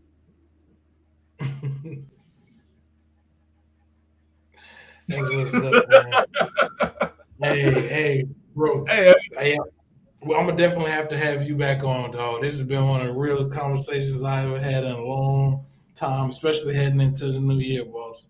I really appreciate you coming through. You did nothing but drop knowledge, man, and I don't know, bro. We just click. We think a lot alike on many levels, and your sense of humor and shit. Plus, your yeah, your level of being able to educate people and all, bro. But hey, real quick, please go ahead, take the time to let everyone know where they can find you on social media. yes. So shoot. Um, X, Instagram, TikTok is at. Hold on. Let me see. Can I change my name? Let me see. Profile. Yes. So I'm gonna change my name to Oh, that. don't worry about that. I can go back and I can go back and add it on the fly. You know what I mean? All right, bet. So I just did it. I'm gonna see if it took. Yes, bet. So Bet even better, right? X, TikTok, and I barely post. I done got so many strikes on TikTok. X, TikTok, Hey, you and me Instagram both. Shit,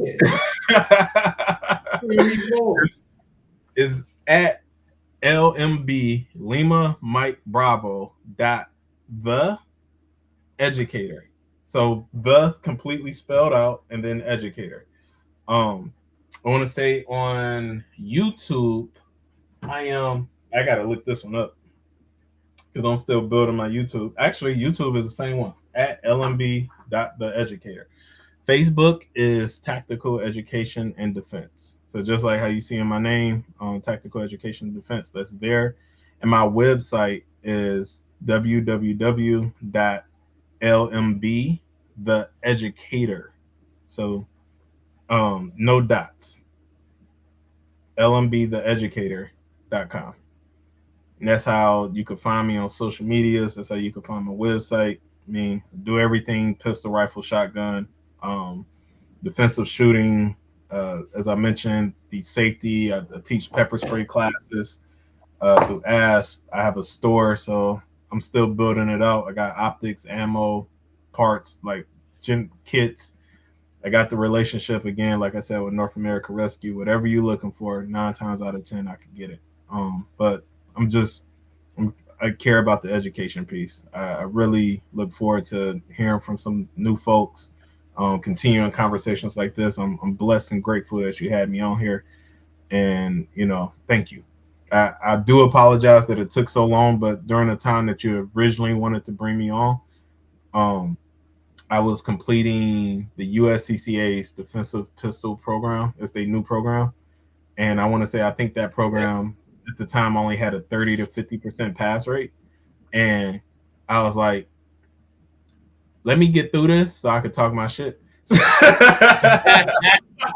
Yeah, You know what I'm saying? Just yeah. like, I ain't trying to be booking stuff out. And it's like, what you got going on? I was like, man, I ain't. And fortunately, I passed everything I done did, but it's just like, nah, let me take care of what I need to take care of, and then I step back out. So yeah. That's what's up, bro. That's what's up. Hey, well, like I said, bro, I really appreciate you coming on the show. You have any final words? Um, yeah. And again, I thank you. I'll say the final words for anybody that's listening, that has listened, that taken the time. Thank y'all. I appreciate it. I'll say at the end of the day, you are responsible for you, but you are also a reflection of your environment. So whatever you take in is generally what you're going to start to reflect. So look around at the people that you got around you, look at what you consume, and never be scared to one, learn more. It never hurts you to learn more. And two, always challenge what you believe in. Question everything and go with the answers. Whatever needs to be answered, you will find an answer if you're searching for it. But never be scared to question what you believe in, because there's nothing wrong with clinging to ideas, but just make sure you can actually back it up and make sure it actually makes sense. Because one is going to make you better, and the better you become, the better we become. This is a one band one sound type situation. So let's all be better. All right, bro. That's what's up. That's what's up. All right, ladies and gentlemen, this has been episode 151 of the War Dog Trail podcast. I'm your host, Sergeant War Dog, and this has been Mr. Duran Capers. One more time, let them know where they can find you anywhere online, social media, bro. LMB Lima Mike Bravo dot the educator. That's everything except Facebook. And on Facebook, it's Tactical Education and Defense. All right. Again, bro, thank you for taking the time out of your night, man. This has been an amazing conversation. We'll definitely try to get you back on the show, man. I love how you get down. Good luck on all your future endeavors, posting social media. I'm sorry, your influencer journey. Yeah, your Oh, influencer journey, man. I appreciate that. One more thing, and I meant to mention it just because it's my fam. Black Yo, what Brass up? Gun Club. Black Brass Gun Club. We in Ruskin, Florida. That's where we meet. We Tampa based, but in Ruskin, Florida. If you're looking for a group, the second Saturday of every month, we out, and it's an outdoor range. $25 to come out. You pay whatever the range fee is, just depending on your membership. That's Black Brass Gun Club. Come out, good group of people, and skill level don't matter. How many guns you own don't matter. If you don't own guns, everybody got enough guns. We got you. So I wanted to at least shout out my people. Um, that's my fam. So I ain't want to leave without shouting them out. All right, that's what's up, bro. Hey, I knew the war veterans everywhere would love you, bro. From here in the states all the way to Australia, where our co-host Tomo is at. He couldn't make it for this episode, but hey, salute to you. Thank you for all the game you spit. Hey, from Detroit to Tampa and back. Thanks for coming on. Episode 151. Have a good one, bro. Good night. All right. Appreciate it. Good night. All right. All right, ladies and gentlemen, as we end the episode, remember this year we have two brand new web TV series that we have started. All right. It's going to be our first venture from outside of just veteran and military content to now entering true crime. All right. But before we begin there, remember, you can always buy a copy of my book, The War Dog Trail, A Marine Rifleman's Struggle with War and PTSD, on Apple Books, Audible, or Amazon. Additionally, you know that we now have Camp Doghouse as our 501c3 nonprofit. All right. On our land here in Central Florida, you know that we are looking to house as many homeless veterans as possible on our land so that we can, just help guys get back on their feet after the war and how devastating that can be on their lives, their financial situations, just everything. Now, for coming up, our very first, very, very, very first new, very first new web TV show that we have coming up. All right. It's going to be a very heartfelt one. All right. It's going to be real deep, real involving a lot of nitty gritty conversations. All right. And episode one, okay. Actually, first off, as you can see, the name of this new show is The Victim's Pain. All right. When a loved one is murdered. All right. Now, in episode one of this show, I was able to interview a young lady whose mother was murdered. Okay. Her mother was murdered, and the killer was only sentenced to 10 years for manslaughter. So he broke into her mother's home, shot her in the face, shot her in the chest, killed her. And because the police could not find the murder weapon, he was only sentenced to 10 years manslaughter. Now, what makes this even more strange, or what makes this part of Sergeant War Dog TV even more exclusive, and so that you see we're now jumping into true crime, and that we've stepped out of just military and outdoors content.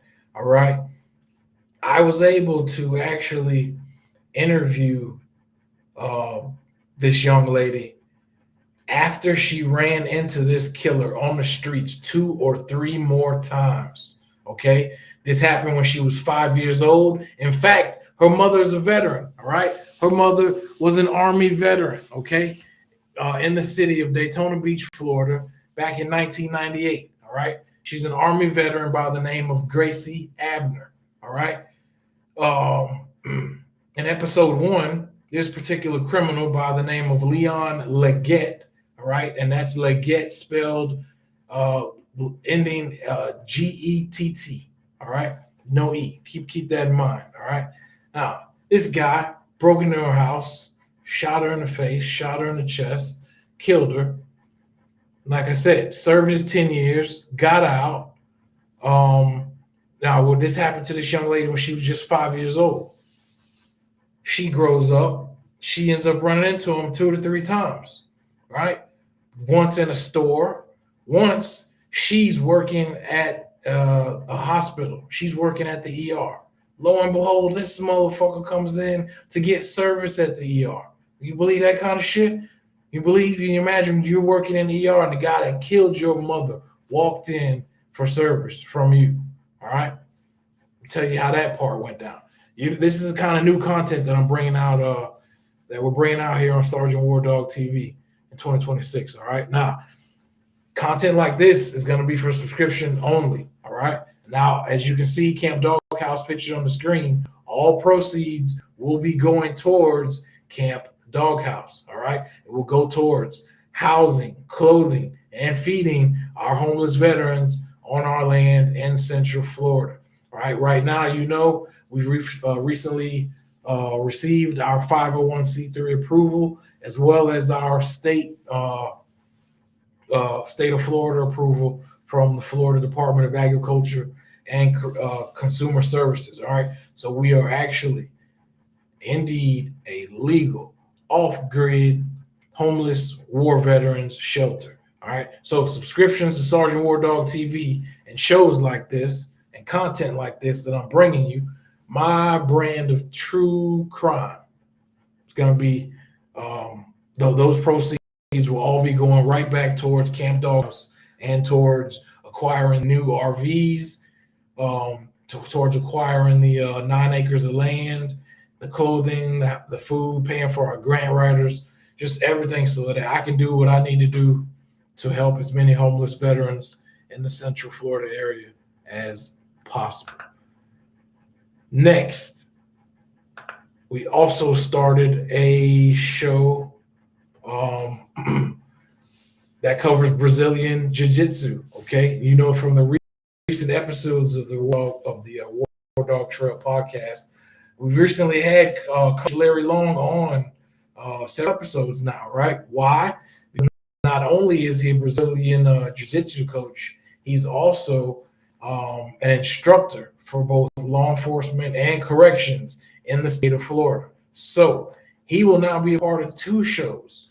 We will have content for him showing you his videos and highlights and techniques for the BJJ world and hand-to-hand combat. And we will also, though, even more importantly, have his exclusive perspectives on prison life, correction stories in the state of Florida. All right.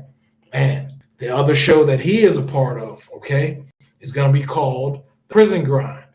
All right. Now, the Prison Grind is my second new outdoor TV web series show for 2026. All right. Now, this show is going to involve prison stories from both the United States, and Tomo is going to tap into his friends and people he knows over in Australia.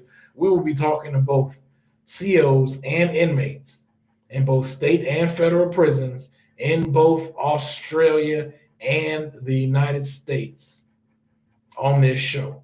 That's what makes it different. That's what gives us the kind of swag you see we have. Why? Because this is international. All right. You haven't heard any shows that are going to give it to you internationally from both Australia and the States, both COs and inmates. Like I'm going to try to bring it to you here on the Prison Grind. Now, I won't be showing you the Prison Grind on my own, nor will Larry. All right. We are now introducing to you and proud to introduce to you Key, the shooter. All right. She is, remember, of our War Dog ladies for a while. She is the female shooter on our team. All right. So, you know, we always get offered female products, female headphones, female outdoor wear, female camping equipment, just basically everything that's been offered to us over the last 7 years that pertains to females. We now have an outlet for. All right. We have the War Dog ladies. We have them led by Key, the shooter. And then additionally to her being running the War Dog ladies, as you can see, she is another host for the Prison Grind. So as you saw already, I mentioned we have Larry and his show, his martial arts show, right? His BJJ, Brazilian Jiu-Jitsu show. Then we have Key having her own show with the War Dog ladies and showing the ladies wear that we get on Sergeant War Dog TV, as well as ladies shooting, anything female related for us. But even more than that, we have them both as hosts of our new 2026 web TV show, The Prison Grind. It's going to be, as I said, our new international show, all right, which is not just audio. Definitely is going to, be just as you see this, as the show you see now, going to be video included and all. True tales, though. True motherfucking prison life in Australia, in the States, state and fed life from COs and inmates. The Prison Grind, tap in. And so, as we mentioned before, you see on the screen, Prison Grind content will only be offered to our subscribers. Okay. You want to see full episodes of any of the content, more than just the reels that we drop on social media, you're going to have to subscribe. But hey, it's going to be worth it, man. Because in addition to those two true crime shows you see that we're bringing out, we will also now be showing you backcountry bear hunting, all right, with my homie Dark Side Dynamics, all right? Now, he is a very special individual. He is a Marine infantry rifleman, a grunt that I actually served in Iraq with, all right? We both walked the streets of Fallujah together. I dodged and ducked snipers and IEDs just like he did on a day-to-day basis. And that's, the kind of a close relationship that he and I have as content creators. But yeah, I'm gonna start to his reels, his content, his bear hunting, man, his backcountry bear hunting in the state of California. I mean, he is nice with it. He hunts the bear, he cooks them, sautés them. He has his own recipe. You'll see him out, camping in the snow, doing all kind of shit that is a lot more than what you would think. When you think of someone just being a fan of guns, being a fan of the military. You see another dimension, another way that he reinvented himself after the war as his own form of therapy by becoming a backcountry bear hunter and a content creator now with his own show, Dark Side Dynamics, which will begin to air on Sergeant War Dog TV. Last but not least, you can catch Tomo and I at all times on the War Dog Trail podcast. All right. This is PTSD for war. Excuse me. This is PTSD and war veterans around the world. All right. Talk about things that we all go through, discuss mental health, depression, jobs, parenthood, anger,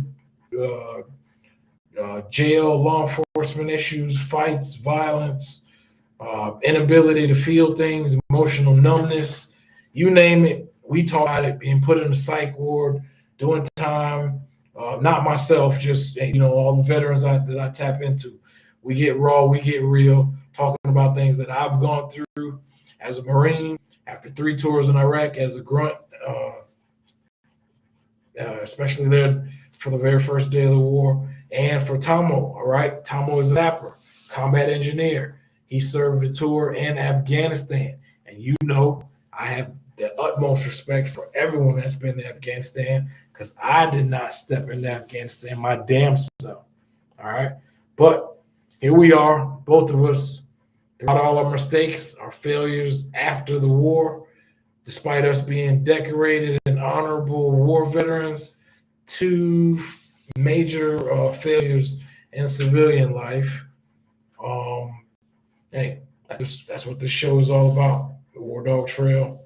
The War Dog Trail book, as well as the podcast. Once again, my book of the same name, The War Dog Trail, from Apple Books, Audible, or Amazon. Tap in, check me out on all of my social media channels. All right. I have the YouTube channel. You can find me also on X, Instagram, Facebook, TikTok, Snapchat, Twitch, Rumble, and Discord. All right. And remember, we will begin to sell subscriptions. All right.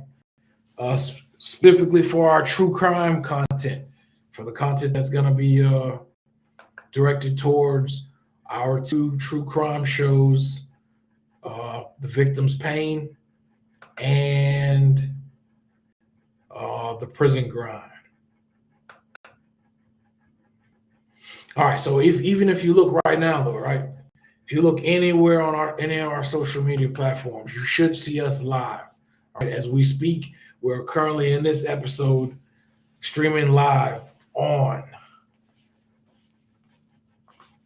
YouTube, Instagram, X, Rumble, Twitch, TikTok, and Facebook as a part of our 24/7 live stream that we started 1 month ago. All right. Not only will you see my content from Sergeant War Dog TV, you also see content related to war veterans from around the world, to include the Gray Man podcast in Australia, which you saw me on just 2 weeks ago while I was in Australia. And I filmed a show with them, as well as the shows that I'll go over one more time that you saw us mention earlier today.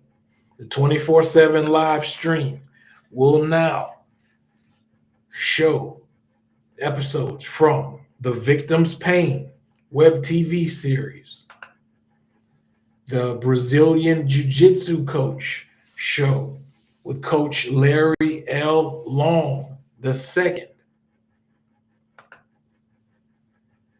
the Prison Grind show with key to shooter Larry L. Long II, Sapper Tomo, and myself.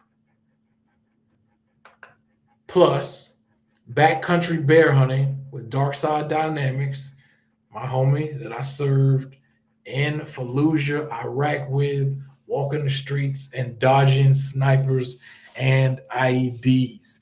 He's now in his own form of therapy, started his own web TV show, Backcountry Bear Hunting with Dark Side Dynamics. You can catch his content as well on the 24/7 live stream. And last but not least, we are so proud to introduce to the world the one, the only Keita Shooter, our female shooter and leader of the War Dog Ladies, as well as an additional host of Prison Grind.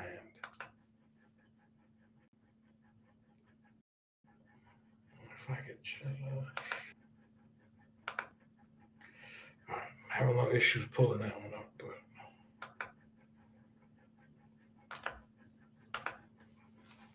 here's what it is.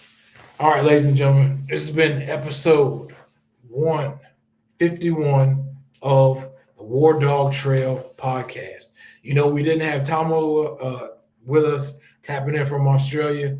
He was actually he was busy on the Gray Man podcast. He's actually in the studio over there in Australia, filming with them. All right, so you saw though, we had a great episode today with the one, the only LMB, the Educator.